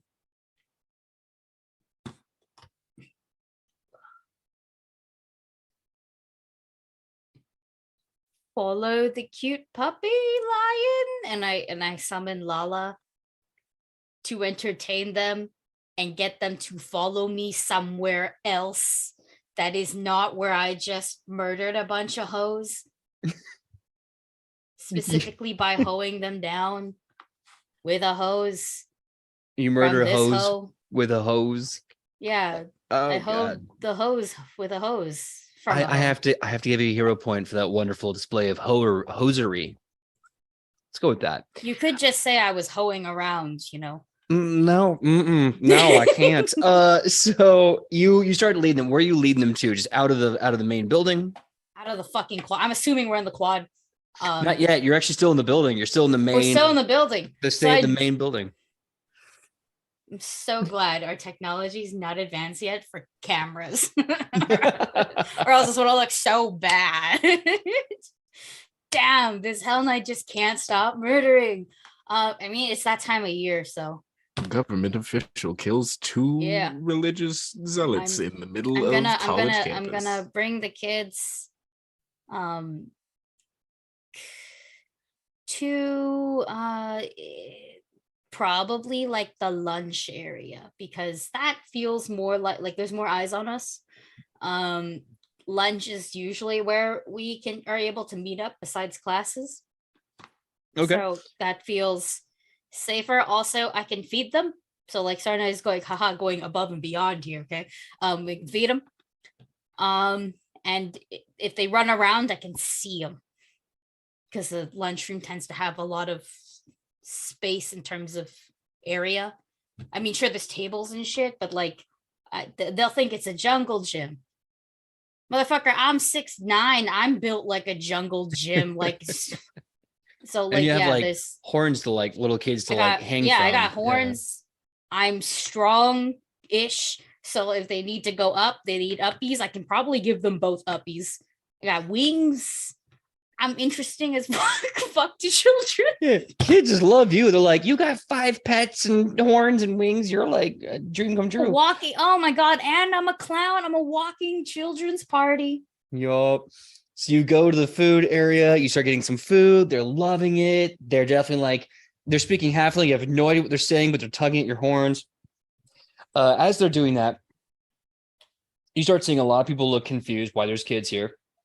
And sure enough, the doors open and more red-robed figures with the same symbol of a smiling mouth with sharp fangs and blood drip start coming in, and they start chanting, waiting, waiting, waiting, waiting, as they start just throwing blood against the walls. Okay, now that I'm in an open public area, I can't be the only one seeing these bitches throwing blood on walls if they can see the kids, right? Yeah, oh no, everyone's in a panic at this point. You see some of the students are, because they go to a school like that, they have like their backpacks on, they look at this and go, well, someone fucked up today. Put down their backpack, pull out swords and shields, and they just start like, no, we just want to talk. And they start going to the people chanting in the food lobby. Yeah, last time anything like this happened, Hell and I started to take over the school. Then I'm just gonna, well, one, I'll make sure Naga's not miniature anymore. So that means she's large. So we're about to cause some unnecessary amount of space being like tables about to be pushed into each other so we can make an effective level design. And I will just start going. I think that after these kids, I don't know where these kids ended up. Does someone speak Halfling? Unfortunately, Sylvan. Unfortunately, everyone is now engaged in a fight against these cultists. That's fine with me. I've got kids again. And in this moment, blood begins to drip down the coal gray, now what looks like stone castle walls. Red carpet with gold trim stretch across the floors magically. And then the ground bursts as the hands of undead minions begin to flood the school. Undead. Wait. I might have something for this. I might. Or did I remove it because I was like, it's been a whole fucking year. Well, not year, but it's been several months and I haven't been able to do my undead stuff. I think I removed it. You hoe. Oh no! You motherfucking hoe. I removed it because I was like, it's been a bit, but I mean, okay, it's okay. I have fireball. When in doubt, fireball. Bam. Yeah. I have fireball. Okay. All right. I'm gonna make a quick reflex save if you're casting fireball. I won't cast fireball just yet. I want like a I guess some sort of a description of what it looks like right now. Like I know undead hands are like rising up and there's a cultist at the front fighting the student body, and the lunchroom looks like a castle now. Yes. So what was normally like your usual lunch area now looks very much like it's like a dining room, but it's in this unusual massive stone castle like dining area. The exits are still the same. The northeast exit is where the fighting's going on. The northwest exit leads to the quad. You have the southeast and southwest behind you. The southeast and southwest kind of go to the ironically the eastern part of the campus proper. Okay, eastern part campus proper. So it's just like the layout is still the same. It's just it looks castleified. It definitely looks different. Give me a society check. Society. I'm good at that. I'm good at most things because of high end.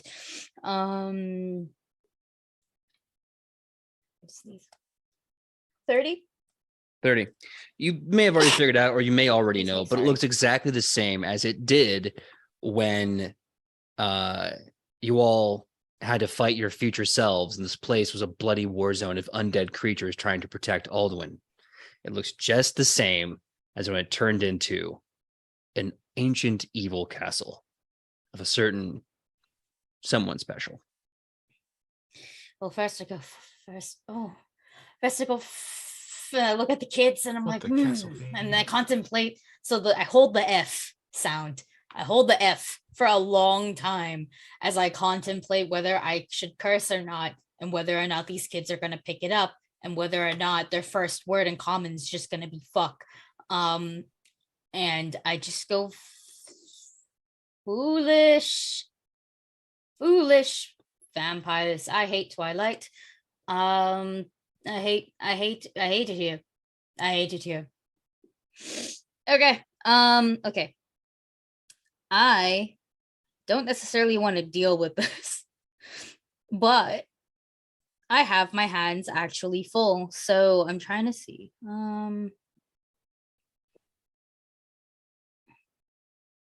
Okay. So here's a question. Naga is large. How many? And I have 2 halfling kids. And so together they actually just make half a person, because they're like half of a halfling, and therefore they're half a person. Could I theoretically fit all 3 of us on Naga just fine, or do I need to boost her size? You can absolutely fit you and them on the creature, no problem. On Naga specifically. Okay, then I'm going to put them up in front, pop like that, on on Naga. I'm gonna hop on. And Lala is even smaller, so she's just here. And we look ridiculous. No, we look like a Studio Ghibli movie. I look ridiculous because I look ridiculous. And we're just gonna fly on out. And I think the idea is keep on moving, fly in the air, avoid these cultist thingies, because I definitely don't have enough magic in me to continuously get rid of them with it's just not great. But what I do have is a rechargeable breath weapon through Naga, and it's negative, but I'm pretty sure because I have the boost, is that only melee attacks? It's okay. We're just gonna use Naga's breath weapon to essentially mow down areas that get too close to us, because she cannot fly forever.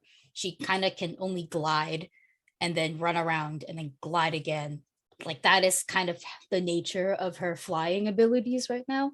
And that's what we're gonna do. Just that, mow them down, recharge the breath weapon, stay mobile, while perhaps occasionally I go, someone with like a healing radius of 90 feet, hurry up. I'm not built for this. Okay, well, sorry. So you're on Naga and you're flying around. And are you going to an exit? Are you just attacking and staying where you are? What's the plan again? Sorry, I think I lost track. Plan is head for an exit, so that way I'm in a more open area for Naga to continue to be nimble, mow down any pests with a breath weapon or two, and wait for help, because I do not have. I could have run away. I could run away, but I actually don't think I can right now because of just how the area looks. I feel like I understand that much from last time. Fuck, am I going to the quad? That's your choice. Northwest would lead you to the quad. Southeast and southwest would lead you to the east side of the campus. Let's go east. East. Let's prolong this. Okay. So yeah, you come out southwest, southeast. It's irrelevant. Like I said, it leads to the same chunk of the school. And as you get out there, you see the sky is blood red. Clouds are bright orange. The sun looks like it is covered in a thick acrid smoke, as the sky is just hellacious and blood is raining in a heavy torrent from the sky itself. You see undead minions and monsters have either materialized or broken through the earth and started rampaging through the school grounds. You're seeing fighting all over the place, just like it was the last time this happened. And just like that last time, you put two and two together real fast to know that if whatever is happening is not ended soon, the hordes of powerful undead will overwhelm the school, overwhelm the city, and from there, God have mercy on Galarian. Can I pinpoint a location? Because I remember last time there was a specific location. Pretty sure it was the fucking quad. Can I pinpoint that, or should I just make a U-turn? Well, no, that's a really good question. What are you trying to pinpoint exactly? The main source of power, I guess you could say, where I assume fake Dracula is gonna show up. He's like what? He's like the worst doctor from Doctor Who, mashed up together with like a What We Do in the Shadows vampire, but like not a good one. No. Well, if you use detect magic, my back. Sorry, if you use detect magic, you can cite two very powerful magical sources. Both are conjuration in nature. One has a necromancy and one has, I'm always terrible about this. What is the magic for like transportation? Like what is that? And no. Transmutation? Transmutation, I think. Yeah, no, But it that's changes things into usually- things, but it's also changes things into things like, you know, Things- if you're casting spells will change your shape, especially to travel. Transmutation, because abjuration is like protection. And Enchantment is conjuration? enchantment. I always Conjuration forget. is summoning Creating things. things. Conjuration is. Is it conjuration's conjuration? also for teleportation. I looked up one. There's Shadow Mhm. Walk, which is Yeah. teleportation / conjuration. Yeah, I was like, Cool. it's either transmutation or conjuration. Yeah, I always get say, those yeah. confused for teleportation's sake. But yeah, Yeah. you get a lot of that. You get a lot of what feels like conjuration, teleportation magics, and a little bit of that good old spicy undead. 2 spots.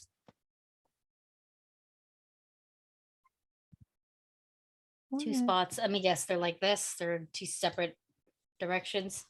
Assuming that you're kind of honing in and taking a lot of time to really figure out these locations, you are finding one is in the. I'm trying to remember where I got my notes on this one. One is in the religious room, the room for like religious studies, and the other one is The quad. no, it's not in the quad actually. For once. Finally, No. scene change. Scene change? What? This is the true character ah. development that we actually needed, huh? Correction. My apologies. Finally found it in my notes. It's been a month. What can I say? You find that one is in the occult class and one is in the chronomancy class. Actually, yeah, that tracks. I think like for a bit, what can I handle? And then I remember the time Aldwin turned into a child, and the last thing we need is me turning into a child. I was adorable, but like I'm babysitting right now. So we're gonna go to occult stuff. Okay.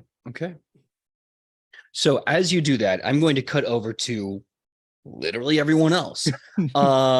As you have just experienced the same thing that Sarnai has experienced. The walls, wherever you are, go from the usual masonry of the Arcanumerium into this very cold, gray, stony, castle-like figure frame. The red plush carpet, the golden trim, the dark blue fire torches that light up, undead monstrosities everywhere. And if you are outside, the precursor to all this would be one cold, gentle drop of rain on your forehead that upon checking it is a deep, rich red blood. And before that, or after that, a torrential downpour of rain that is all blood rain. Vampire Roar is like, feed me, Sky Daddy. I immediately take that back. I should not have No, said it's feed me, too Sky late. Daddy. You said it. You said it. It's in the history books. That it exists in the world. Somebody clip that. Don't clip that. Don't clip half the DJ dumb shit I God say. 2023. Hey, just to- Feed me, Sky Daddy. All right.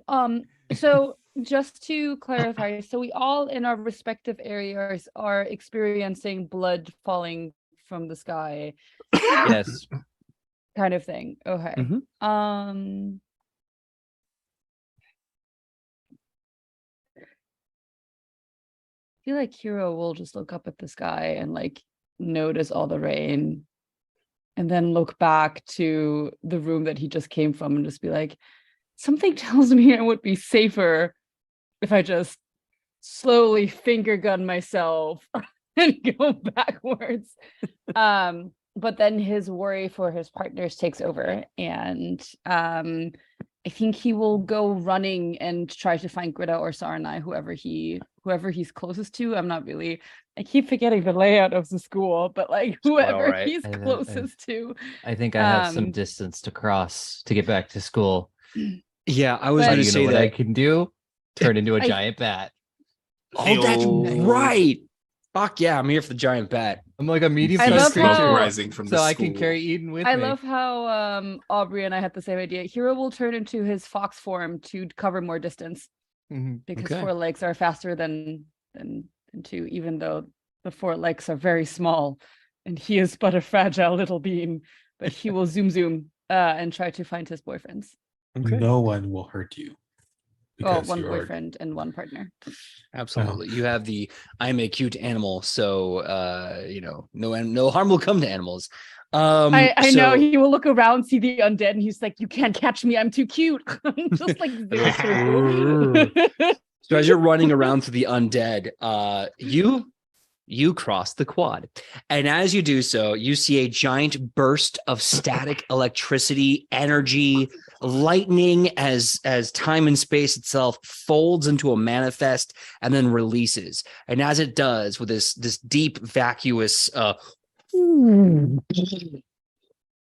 you see smoldering in the center of the quad, this giant gleaming chrome, almost bean-shaped vehicle with two kind of tinted black windows, and with a massive hiss of steam, the two doors open up on this giant bean pod, and stepping out, you see what appears to be two individuals wearing long trench coats, special masks, huge guns, and on the other side, you see the chronomancy teacher.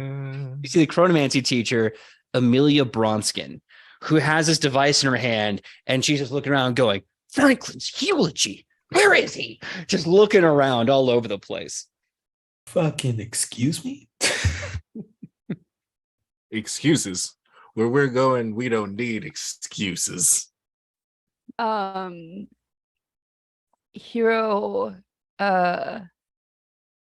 he will look around and like see what is happening. It's just like, all right. And he will like run up to her in his like little like fox form, like jump over the vehicle, the bean-shaped vehicle, and just be like, this makes me think of Aldwin, and like run up to her, and he will like clumsily attempt to climb up from like her leg up to her shoulder because he's small enough, and like perch on her shoulder, just be like, yeah, sorry, excuse me, mind telling me what the fuck is going on? In his very squeaky voice as he like perches on her shoulder. You're talking to, right, so the Amelia Bronskin? Yes. She's like, oh, hello, and kind of takes the device and looks at you for a second and goes, Hero? Oh, wow, this is such a great opportunity to see you, Hero. Okay, so here's the thing. It's all going tits up. Godot is coming back. There's a ritual happening somewhere on this campus, and if we don't stop everything and keep Aldwin safe, the new god is going to come back on this world and just kill everything. I had the last two members of the Tempest Custodia, your future selves that you all have been killing left and right. Dumb move, by the way. They're here to try and protect us until we can get this whole thing goddamn settled. Sure, one of them is me. And Hero just thinks it has like a trauma flashback to the time where he killed his future self, and it's like, good times. Anyways, yeah, the only god that is allowed to be here is me. And then he like lets that statement sit, and he's like, you know what? I now realize I shouldn't have said that in front of you. So pretend I did not say that in front of you, and let's find Aldwin. And he just like jumps off her shoulder and like zooms trying to find Aldwin. All right. As you do that, Aurora, you're just now kind of, where do you land this giant bat with you and Eden both? Quad. In the quad, wham, you land in the quad. You see the bean car of the future. You see Amelia Bronskin, one giant, awesome, clunky leather boot out of her bean car, like device just whirring and clicking. You see Hero there in little form, and you see the two, what we now know is called the Tempest Custodia, the future use, the time cops, if you will, with their massive like guns and trench coats and their masks. And one of them kind of looks at you and just goes, To turn back into not giant bat. And just wave. You hear the kind of like this pop fizz of like a staticky microphone as they kind of put it close to their neck, and they go, oh yeah, I remember when I was a bat. That's cool. Yeah, that's cool. Hi. And then the other one next to him kind of looks, kind of fumbles around, and then they just go, they point, and they go, oh, And the other one just kind of goes, "Hey, Eden, you making sure your girlfriend's okay?" And then Eden's like, "Yeah, why? Good, because I love her a lot. I want to see her hurt." And with that, future Aurora and future Eden lock and load these massive guns. As future Aurora slams her hand on the ground, this giant bubble appears, and they just begin haloing every single undead creature that comes at a 5-foot radius of the bubble. Just and just taking them out left and right center. If I can, in just like a direction where there's a lot of them, I'm just gonna cast Cone of Cold. Oh, hell yeah, go right ahead. Beautiful. I just need a basic reflex save. All right. Hold on, was that cocked? Yes, it was. They critically failed. So now I need to roll 12d6. Please do. My God. Where's the roll for me button? Because I don't have 12d6 with me right now. Yeah, I mean, look, I love being a dice goblin. I love having all the d6s on me, but sometimes it's best to have a computer take care of the 12 d6s. Yep. Mm-hmm.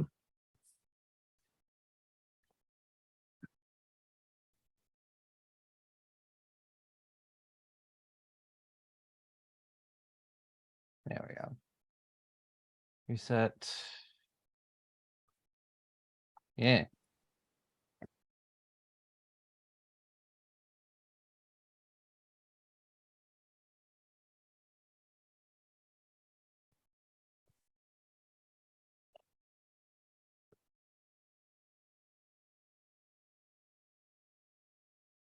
So 45 cold damage 45 Nice. cold in damage. a 60-foot cone. Oh my God. Just side boom. Just tell me the tale of just destroying swaths of undead creatures attacking your school. I don't even look. There are a bunch of them that way. Cool. Just wham. Just doing the no look. You see future Aurora with this massive gun casting the bubble. She just goes, "Oh yeah," and does this gesture with her hand. You see a massive cone of cold just rips through their numbers, and she's like, "I forgot about that." Like loads of new magazines and starts going killing the undead as they just swarm her in the quad. As you do that, you see Hero going back to you.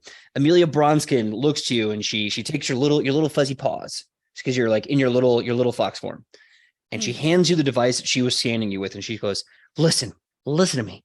It's very important, okay? It's vital. You have to get this device to Aldwin. If you get this device to Aldwin, you may all have a chance to live.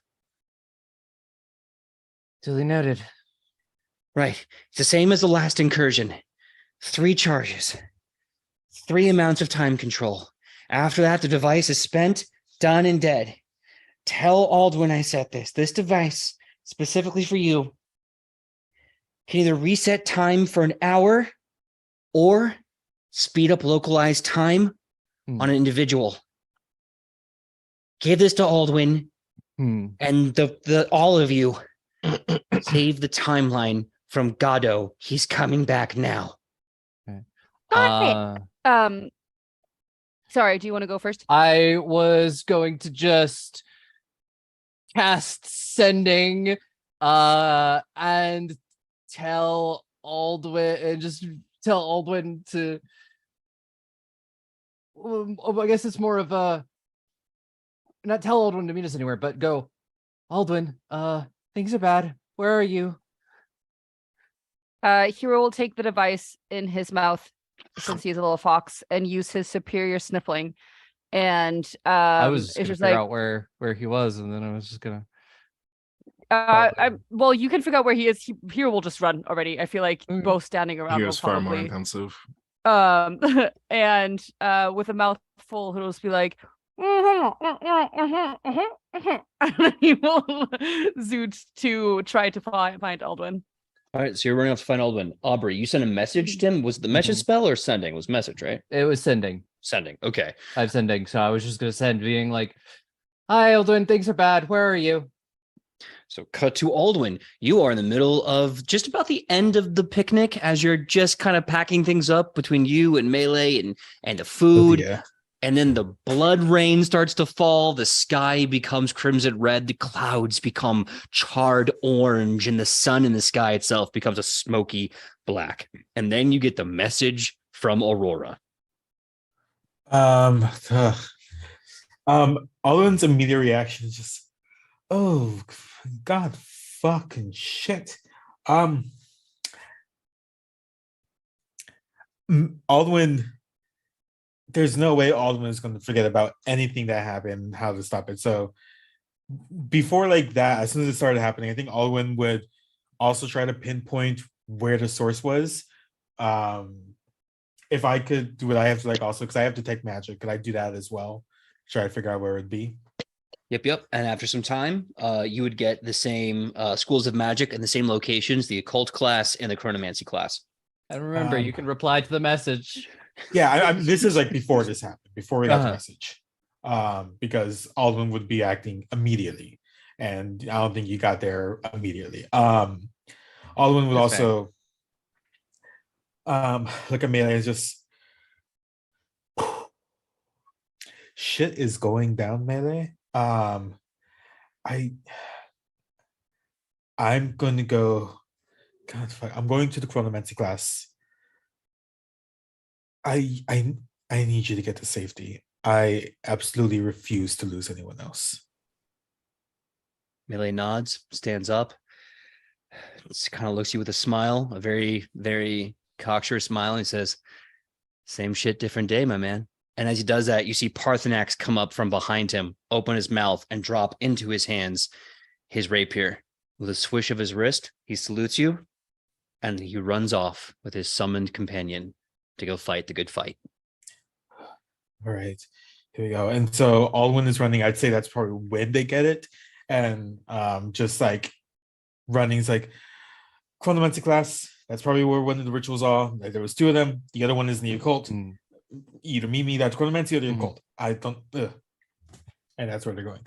Do I know where the chronomancy class is? Yes, because I believe the chronomancy class is either in or adjacent to one of Tyrell's classrooms. And I think Also, this the one teacher is right there with you. That's That true. too. Amelia Bronskin is right there. Yeah, like And just to because quad and try to start heading that direction. And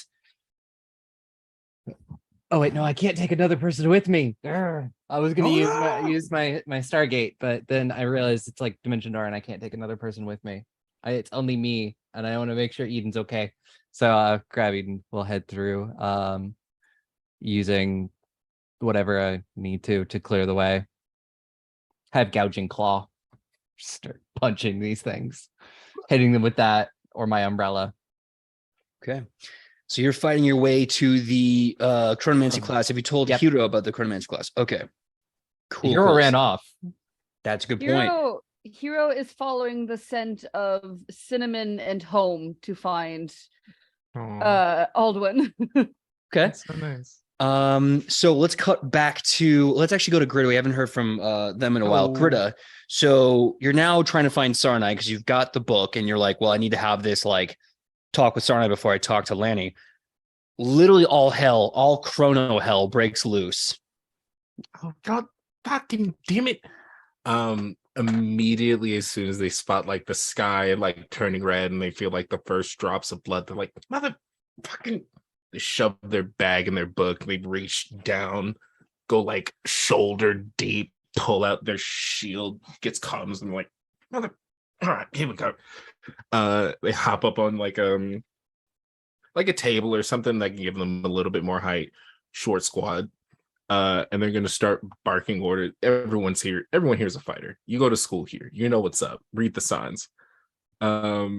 She's pretty much gonna start yelling out, all right, everybody, listen up. Shit's getting weird again. I'm going to give you a number, 1 or 2.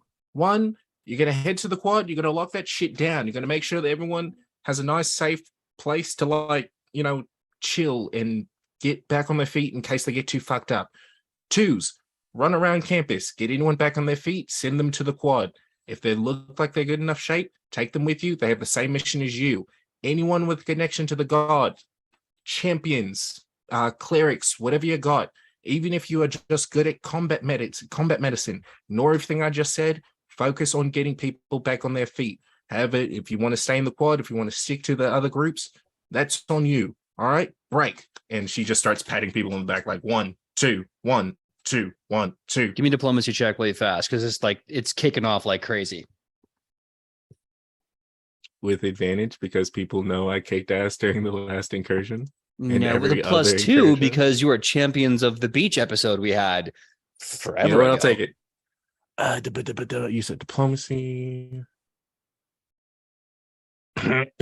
Nah, we're gonna use my hero point because that was a nat 1. Oh no! Yeah, no. We're just no. You said +2. Mm-hmm. All right, that is a 30.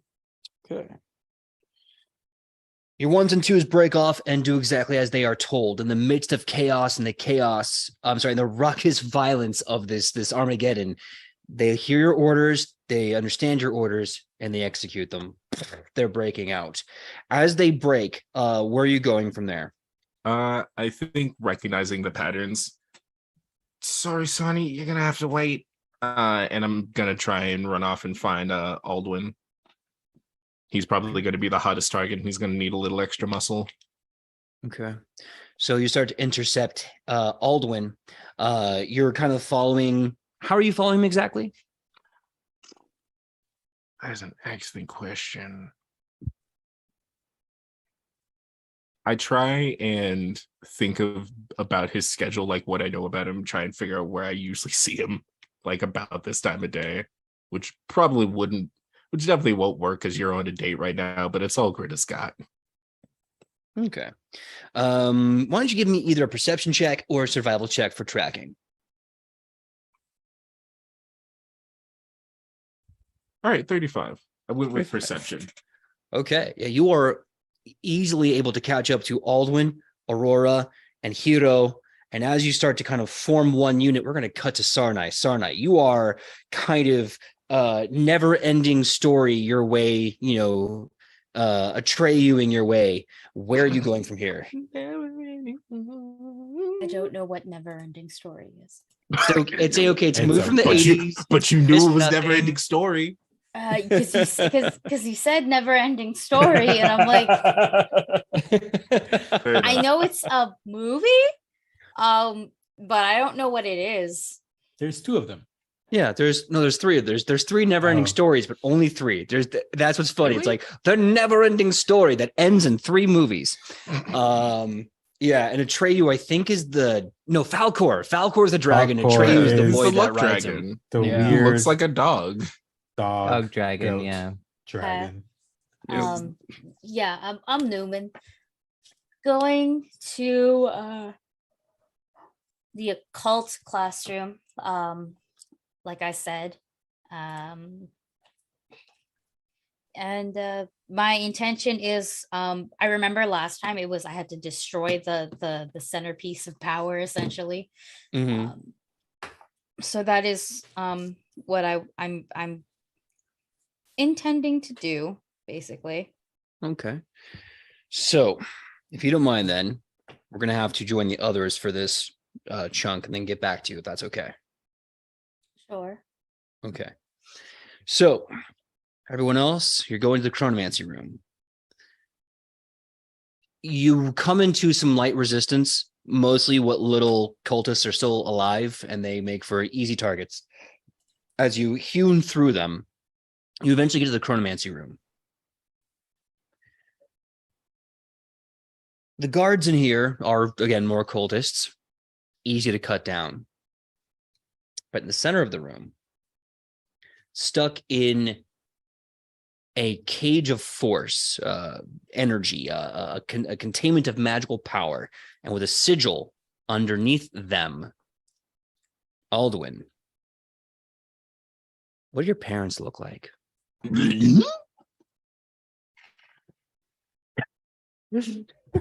All right. So,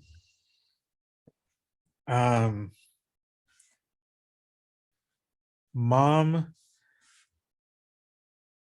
I'm going to make this up on the spot to be 100. Mom, actually an elf, which is where they learned their Sylvan from. Dad is a gnome.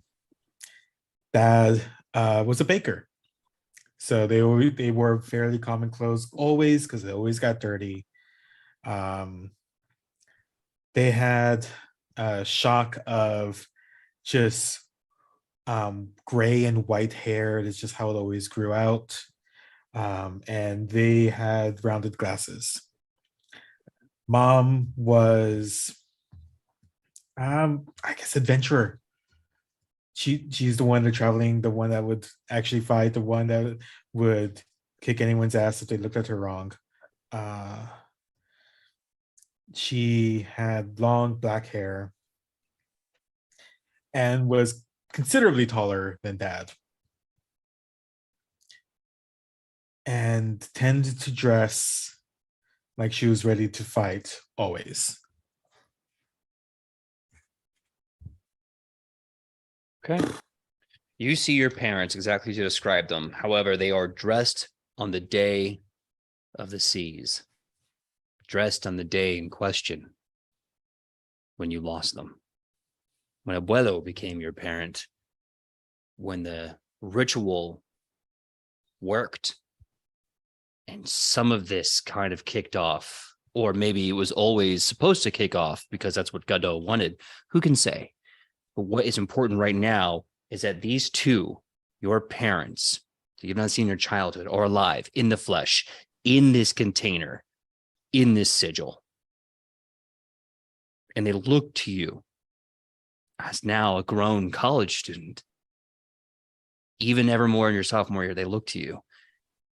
Tears roll down their face as shock like a knife stabbed their heart, and like a syringe injects hope into it. Son, is that you?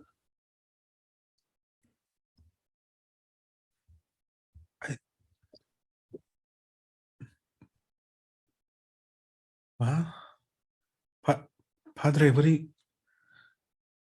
why are you here? I don't know. I've always been here. Your mother and I have always been here. They're doing a thing, a ritual on us to bring him back.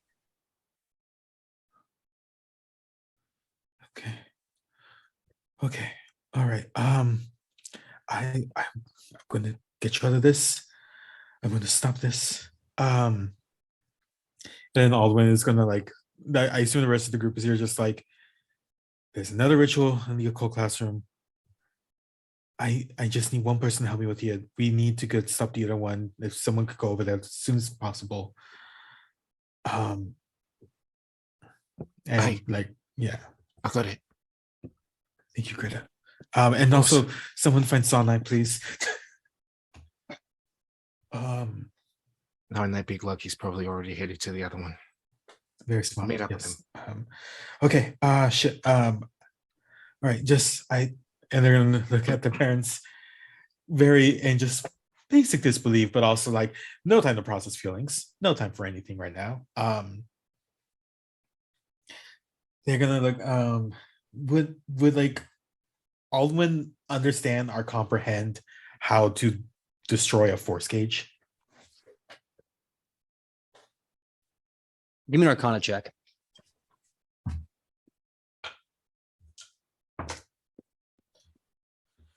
That's a good number. That's a 31. 31. You know that it can either be destroyed by a very powerful 10th level spell, and this is all metagame, by the way. I'll translate it into narrative speak in a minute. You know that a 10th level spell, like a wish or something, can break it. I want to say disintegration can break it. Also, a very powerful dispel check could counteract this spell. This is a very powerful version of the spell. Either way, it's either going to be a Hail Mary roll or a huge investment of spell power at this point. In game, you know, this is the will of Godot himself. His cultists have been working for eons, both all at once and never, because he has been messing with the timeline so much that he has both always existed and never existed until this moment. He is becoming finite. So Alduin is becoming aware that this has to be erased to save them. I think, yeah, Alduin is like panicking. This is like, okay. Actually, okay. I'm gonna try one thing. Shit, he's probably at the other ritual. Fuck. All right. Could I attempt a dispel check? I don't have dispel magic, but I mean, I'm gonna fucking try. Absolutely. I'll tell you what, I will give you an Arcana check to try, and you know what? I'm gonna make this worse for you. Two options. Disappointing. You can only make one roll, two options. Mm. Either disrupt the ritual underneath your parents or the force cage around them. Either way, it's one Arcana check to try and hit the DC to do that. It's one or the other.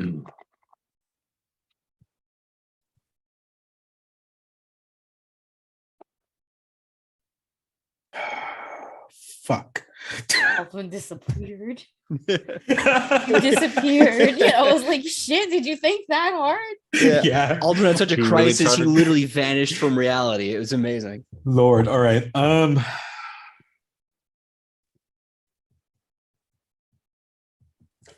gonna do another contested check against myself.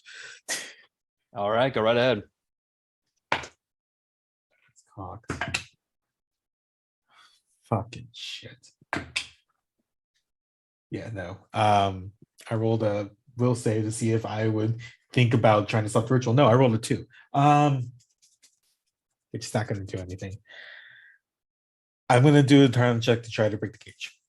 Break the cage. Okay, Arcana check, go right ahead. This is going to be, let me give you the DC up front so we know what's happening. This is going to be how rough do I want to be? So obviously you need to. I'm not gonna be able to. There's a good chance I'm not gonna be able to pass it, but I'm gonna try my fucking Okay, best. okay, hold on. I gotta do some mental math here. You're level 10 now. Mhm. This is going to be an incredibly hard 4-year level check, meaning you have to hit a 37. This is a borderline legendary achievement, as this has been the full focus of a cult that has existed never and always, and a god about to emerge. I need an act 20. I That's give literally all of my hero point, or subsequently use my hero point to lower your DC. Yeah, Jabobo would like to suggest a 5 DC, and I feel like they have You know they have what? a couple of hero points. I'll tell you what, Joanne's anyone speaking, has. Joanne's- What I was gonna say, if Joanne's got hero points in the chat, because I know they do. If not, I'll give Joanne hero points. I'll give you 2. I'll give you 3, Joanne, if you don't already have any. And if you don't make, this is such a shitty thing to say. If you don't make a 19 up, you're probably not gonna make this. But we have hero points on lock for you. I'm gonna look. I have a thing that if I fail a roll, I get to roll it with a +1. So I got 2 shots. You only get 2 shots. Do not miss your chance to save your parents. Are you fuck that? No, I'm using that thing right away. I did not just roll a fucking 1. Excuse me. No. Fuck you, dice. Please, can I make the DC lower with my hero point? Joanne immediately spent all 3 of their fucking hero points. I'll tell you what. Since Joanne spent 3 of the hero points, because anyone in the chat, if you get hero points for showing up and making jokes and being cool, I give you hero points. Since they spent all 3, because I don't know their pronouns yet, I will give Alduin a +4 on this check. Hey. All right, I'm gonna get that with my +1, which I had the thing turn back the clock. Good luck, Mhm. Dance.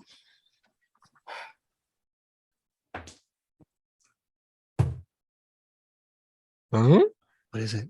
At He's 20, motherfucker. Thank you, Joanne. This one goes out to you. Tell me the fucking tale. How do you save your long lost parents?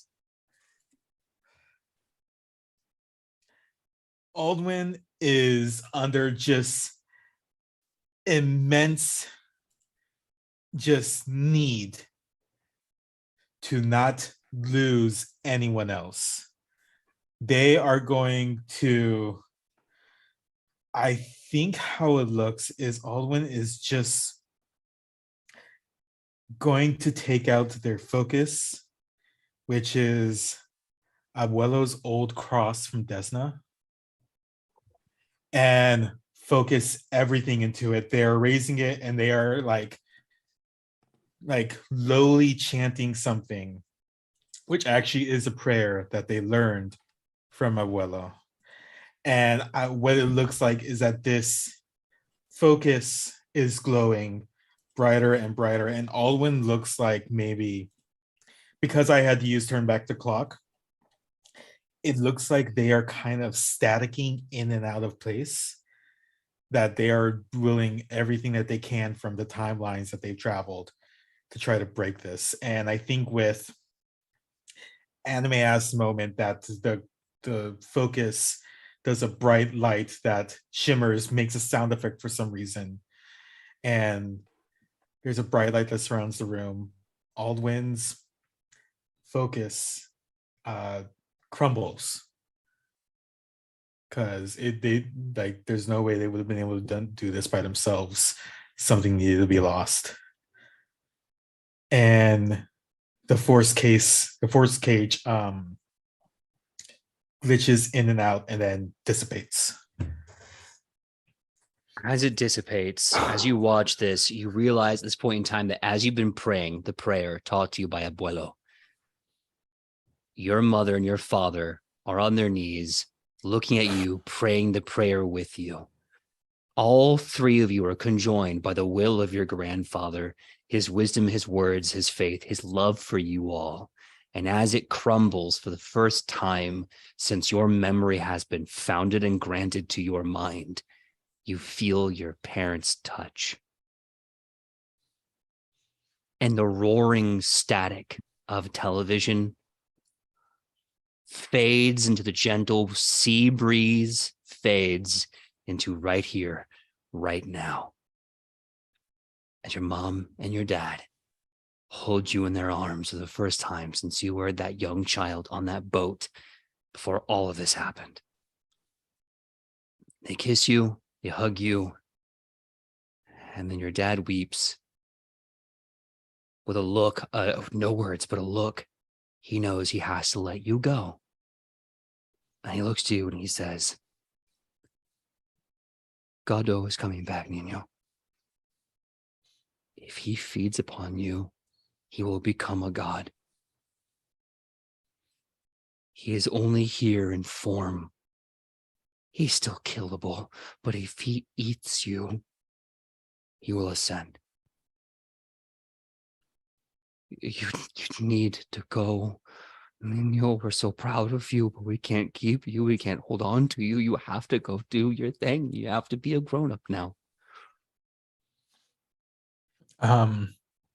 Alwyn, obviously sobbing, just clinging tightly to them and just, okay, please, I need you. Both of you need to get to safety somewhere. Just go, just, just go somewhere, please. I need to stop. I'm going to stop this. Please, I love you. I will be back. I will see you soon, okay? Of course.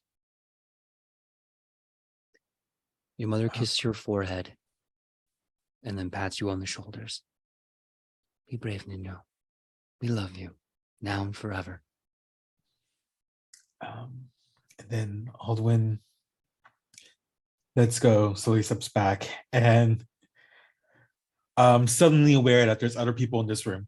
and just let's all go to the equal class now. Yeah. Yeah.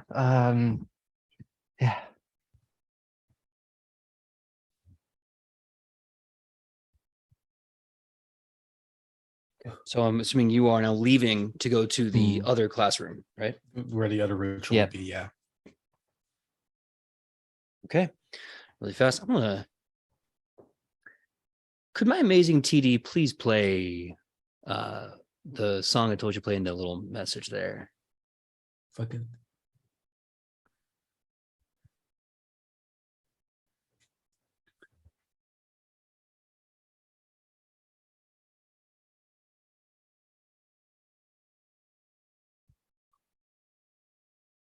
And while that's happening, just want to confirm with everyone. We have Aldwin, Aurora, and Hiro and Greta on their way to the occult classroom where Sarnai currently is, yes? I asked someone to go earlier. I think Greta was already on their way to the thing. So Okay. they may already be there ahead of us. Yeah, Greta volunteered to go earlier, and then I don't know. I think everyone else stayed. I believe so. No one else said anything, so. Yeah, I follow I'm all of them. assuming that. Yeah, I'm assuming that Hero just eventually found Eldon with the device in his mouth, or that he will find him on the way to the class, either or. Since I that think was not specified. I think Aldwin met up with you on the way to where we like The class. Because yeah. no, So- because yeah, on the way Hero, to the class. because That's the one. okay, because I know that Hero zoomed away from Aurora because he was like, I don't know, I'm gay, so step aside. And then Yeah, zoomed. I think it was I think- assumed that you probably met up with Aldwin. Mhm. Sweet. All right, Yeah. so he's So there. you've been there, you saw that whole thing, but just as a cute fox. Oh, And a cool. remote in your mouth. And yeah, he's just like, this is really nice. This is so Anyways. nice. I'm getting slobber all over this.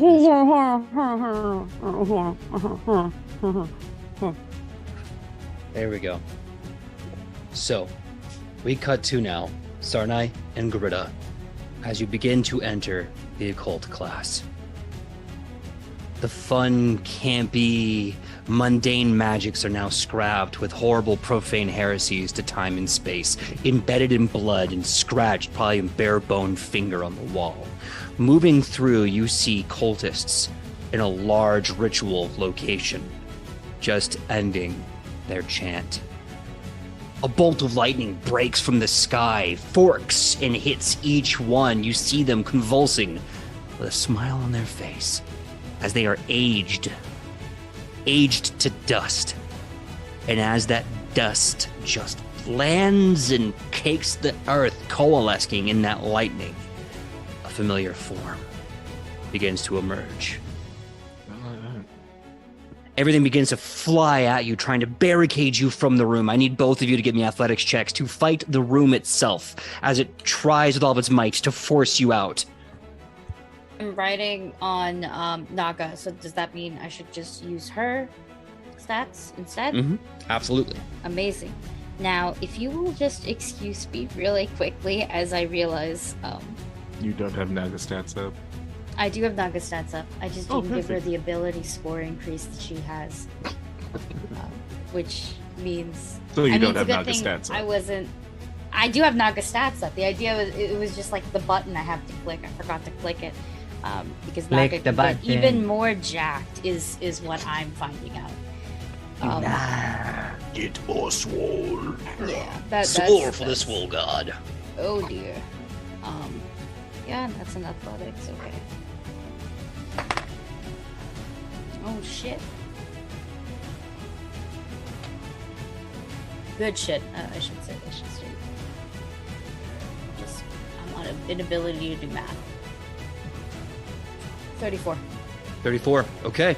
You are able to stop literally half of the room, like pushing you out. You hold the line. Makai, how did Greta do? Greta got a. Do we get a +2 on this one? God, No, it's athletics, unfortunately. Just athletics. Sorry, once 36. 36. You both hand on hand together as you're literally fighting an entire room, forcing you out. It keeps you're holding the line as you see benches, chairs, broken windows, cupboards, bookshelves flying at you one after the other to form this massive barricade. And as you start to hold it on, you hear a voice talk over the sounds of this vacuum pushing everything to you. It is good to see you again. Of course it is. I'm hot as fuck. Yeah, but you are not the ones I am looking for, are you? No. Then you must die. And suddenly you see coursing lightning break through. I need you both to give me a reflex save.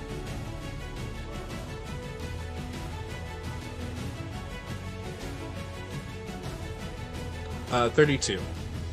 30. Go. Do we? Sorry, I know I keep asking this. Is this the one we had anything on, or what is that? It's diplomacy based. It's checks. diplomacy, yeah. only. Okay. Or cool. Make a charisma, note of that. basically. Yeah. So the lightning breaks through. Thankfully, with the cover of the barricade, you are able to not take any damage as it courses over. Looking through the holes, you can see it form. This being form. And with this, more energy starts to blast, more of the room starts to rip and uproot and force you. I want you to make one more athletics check with a -4, as now the whole might is being bared down upon you.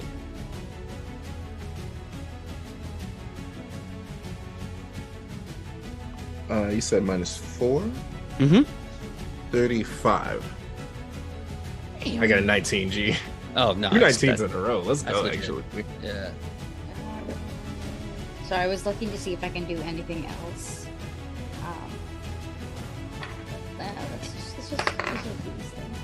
I'm gonna use my other hero point because it wasn't used. You would not let me use it for Alden, so I can use it for myself. So much better.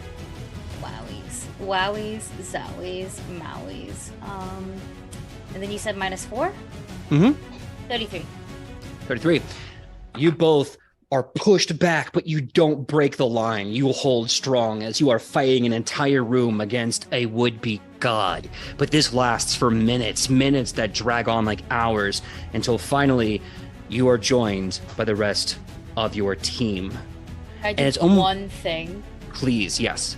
Okay, because I'm like, this is happening while we're fighting. I am mounted, which means theoretically I am still free, as Naga's the one who is making those checks. I'm just holding on for dear life. So while we're doing that, the room is quote unquote barricaded, but can we see him? Is there a way for me to peek into the room at all? You can see, oh no, there was that one time where the lightning burst through, but since then the hole's been patched. I'll give you in that one moment up to 2 actions to cast a spell, or 1 action. 2 actions?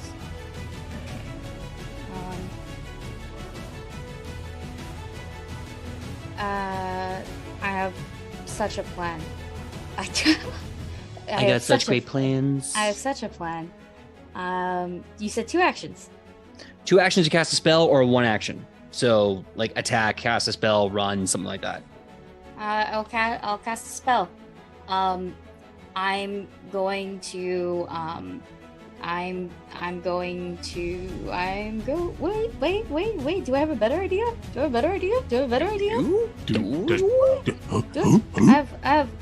I have such a fun idea though. I kind of want to keep the idea that I have, because it's such a eat shit idea.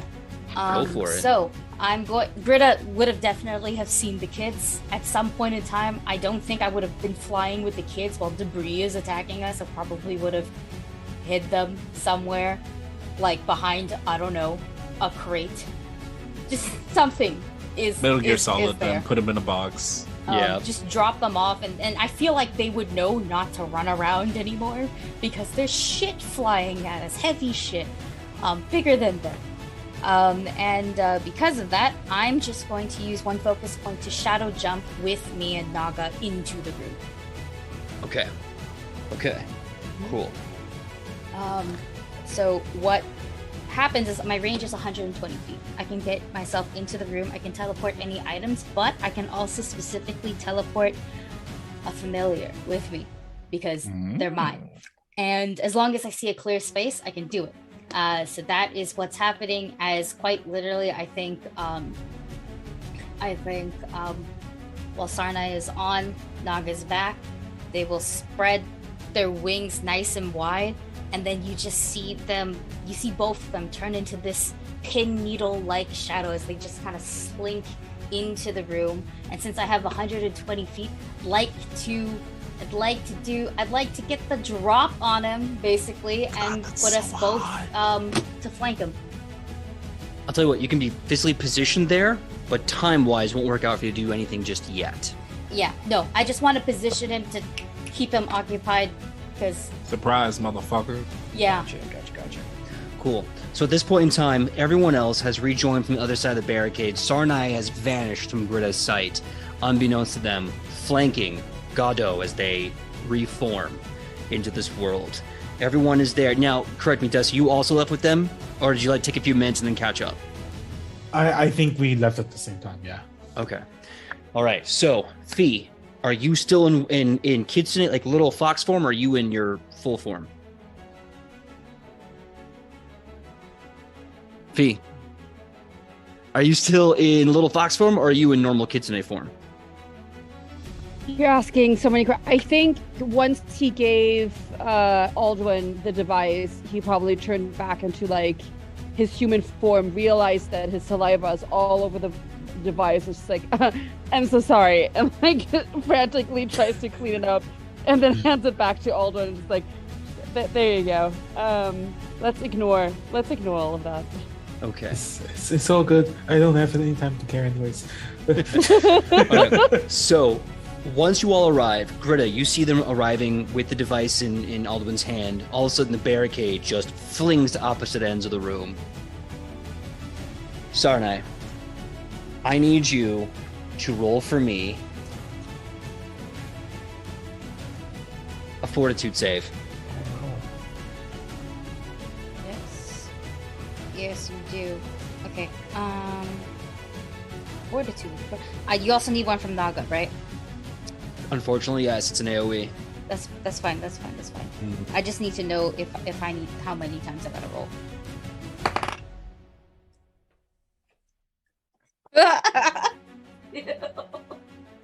Is that good or bad? I'm not gonna say anything until I roll hers. Well, evidently it was good.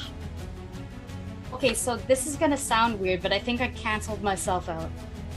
Okay. Don't So I'm guessing you got a critical success and Naga got a critical failure? Other way, I got a nat 1, Naga got a nat 20. Okay. I don't know what happens. Aldwin's in the area, right? We just got there. This is happening then. That's correct, yes. Halfling luck, shared luck. Reroll your crit fail. Okay. I was gonna say, what happens? Because we share. Yeah, reroll that. Reroll yours. That's a lot better than a 1, but I think I will still fail at the very least. Where is it?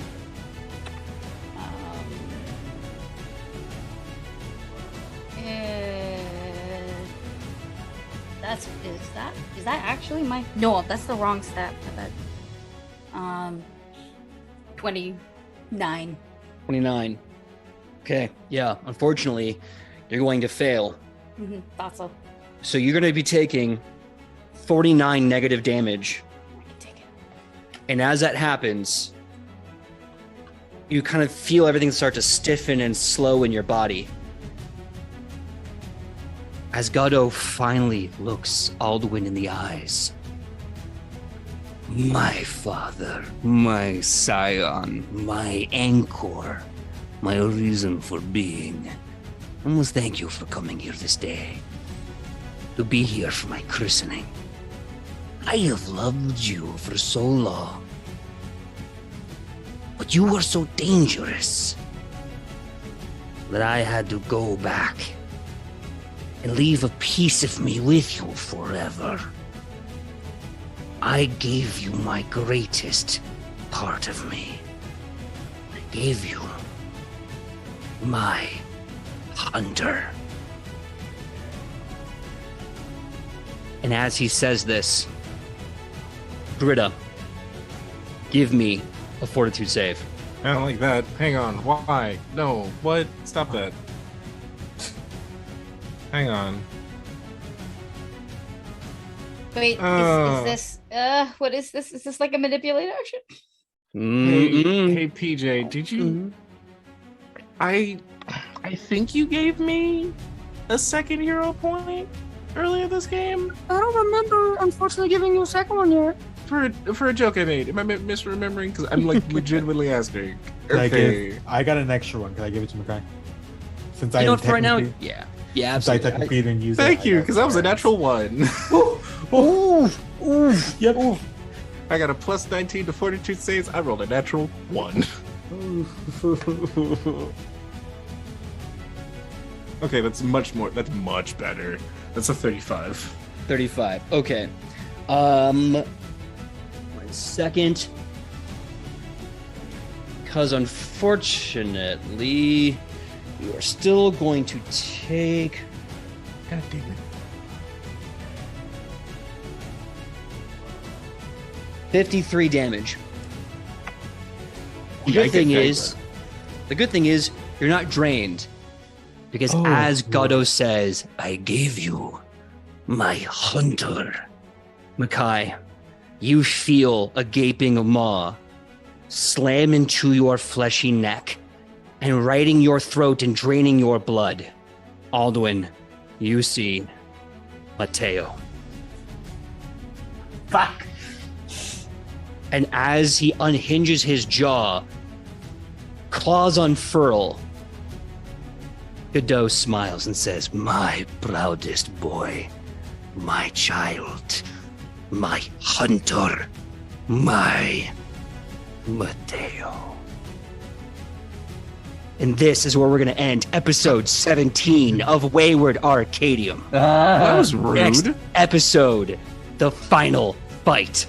The heroes versus Godot and his child, Mateo. I do want to say one thing. I do understand why he has daddy issues now, and I do understand why people waited for Godot. That's it. That is all. Those are my 2 comments. One is theater based. The other one is just logic. That's it. Thanks. All right. Well, that being said, this is where we're going to call it. I have to go to the bathroom, so I am going to leave it up to Aubrey. Aubrey, please tell them who you are and where they can find you on that sweet, sweet internet. Be right back. Hello, everybody. You can find me everywhere on the internet at Magpie Cosplay. I played Aurora. You can also check me out as the GM of Goblets and Gays. 4th season just started. Great time to start. You can also catch me as Sawyer over on Bring Your Own Mech, as Ryan / Nisla over on Escaping Carcosa, and keep an eye on Queen's Court Games. I got some really cool stuff coming up. I don't remember the order we go in, so I'm gonna nominate Destiny to go next. Do we have a specific order we go? No, I don't think there's an order, but we have one now. So, yes, hi, I have been Dusty. You can find me all over the webs at Dusty Hill. You can find me on Goblets and Gays. Season 4 just started. On Bring Your Own Mech. Other things, check out at an Unwavering Force, at Unwavering Force on Twitter. Especially this upcoming week, we're gonna have some cool stuff announced by next week, by next episode. So by Sunday, there's gonna be some cool stuff. Maki's in it. Speaking of Aki, go. Oh, hello, I'm Aki. You can find me all over at Akinomi_art, where I do a lot of things, too many things. I'm a co-producer over at G&G and Danima Magiri and Well Seasoned Stories and a couple other things too, actually. You can also find me as Vim on Bring Your Own Mech. I'm also at Unwavering Force as a Trash Man. And keep an eye on Bad House TTRPG. I'm going to be a GM there sometime in March, probably. And I'm going to be doing some vampire shit there, that's for sure. And Miss Loss, yes, February 8th. My heart says 8th. You can find me over at the Mandy or DM Mandy and their channel. I got cast for the Miss Lost campaign where I'm playing a bunny girl necromancer. Check us out. Our very first episode is February 8th, sometime at night, but it's not tonight. Hell yeah. Okay, so Mikai, you go. Mikai, you go. Yeah. So I was trying to figure out who I Hello. missed. Hi. What's poppin'? Hello there, friends. It's you, they. It's you, them. Your homie, your friend, your lovely wannabe VA. And in fact, if you want to see more of this lovely face and all of the other shenanigans I get into, then you could follow me at that tagline, wannabe VA. You can find me there on Twitter, Instagram, Facebook. I'm not on Facebook, but any of the big ones. If you want to find me, if you can't find me at wannabe VA, then try wannabe voices. And if you can't find me, well then, I don't know. I'll find you and we'll figure something out. Keep an eye on my channel because I am currently working on a little secret project, just all personal stuff. But if I can get it going before the end of this month, then I will have a lovely little surprise for you, my dear friends. And I'm very excited to share it with you. And hopefully this builds into something more, but at the very least, I got something for you coming at the end of this month. So keep your eyes all on me. Super excited. Okay, who's next? Who did I miss? We got Aubrey and Aki. We got Hiro. And Makai. And Hiro. He is Hiro's the- next? Yes, Hero's next. And then I it's think- everybody. Yes, I'm glad that I'm not glad that I'm going last because the ending is very anticlimactic. Everybody has something to promote, but I do not. So hi guys, if you want to hang out, you can come find me under Cinnamon on TikTok, Twitter, and Instagram, I believe, where I like post cosplay stuff if you're interested in that. Otherwise, please check my amazing co-players out. They all have really, really cool projects in the works. Clearly, as you heard, please go ahead and support them. And yeah, that's it. That's all I have to offer. I'm so sorry. I am very boring. No, that's right. Hey, we all have stuff to do and say, and even if it's a little or a lot, it still matters. Now it's my turn. My name is PJ McGaw. You can find me all over the internet at PJ McGaw, Facebook, Instagram, Twitter. Yup. You can also find this awesome channel, Nat20 Productions, all over the internet at Nat20 Productions, except for on Twitter, where it's Nat20 Production, because the S was taken. So that being said, you can find me here, same Nat time, same Nat channel on Mondays, 8 to 11 next week for the final fight with Lord Dragovich, a.k.a. Gado, to see if we can finally end this horrible time shenanigans. And you can also find me here, same Nat time, same Nat channel, Wednesday, 8 to 11 for Edge of Legend as we come back to the sunken castle of Korokos. And let's see, a lot of stuff in the works. You can also see me doing amazing stuff at Queensport Games, some fun Tan stuff coming out, a bunch of others. It's so much stuff. More announcements when I can let you know. And before we start to raid, I want to thank our amazing TD, Forgotten Cuttlefish, for making sure that kick-ass song got played. And if we didn't have them, we wouldn't look good, sound good, or even be here for you. So once again, thank you, Forgotten Cuttlefish. Thanks, friends. Aw, thanks, homie. With that said, I'm going to try and raid Blackwater D&D, our friends over there at Blackwater D&D. What should our battle cry be? Been a drag a bitch. Drag a bitch. Drag a bitch. Drag a bitch. Drag a bitch. I'm gonna go with Gado only because I feel like they're gonna be like, drag a what? That's not in our. We can't approve of that. All right, so we're gonna be rating now. And we're going to wait for the little prompt to go off. There we go. Oh, and once again, thank you everyone for the raid. All three of you that came in for the raid. Thank you so much for tuning in.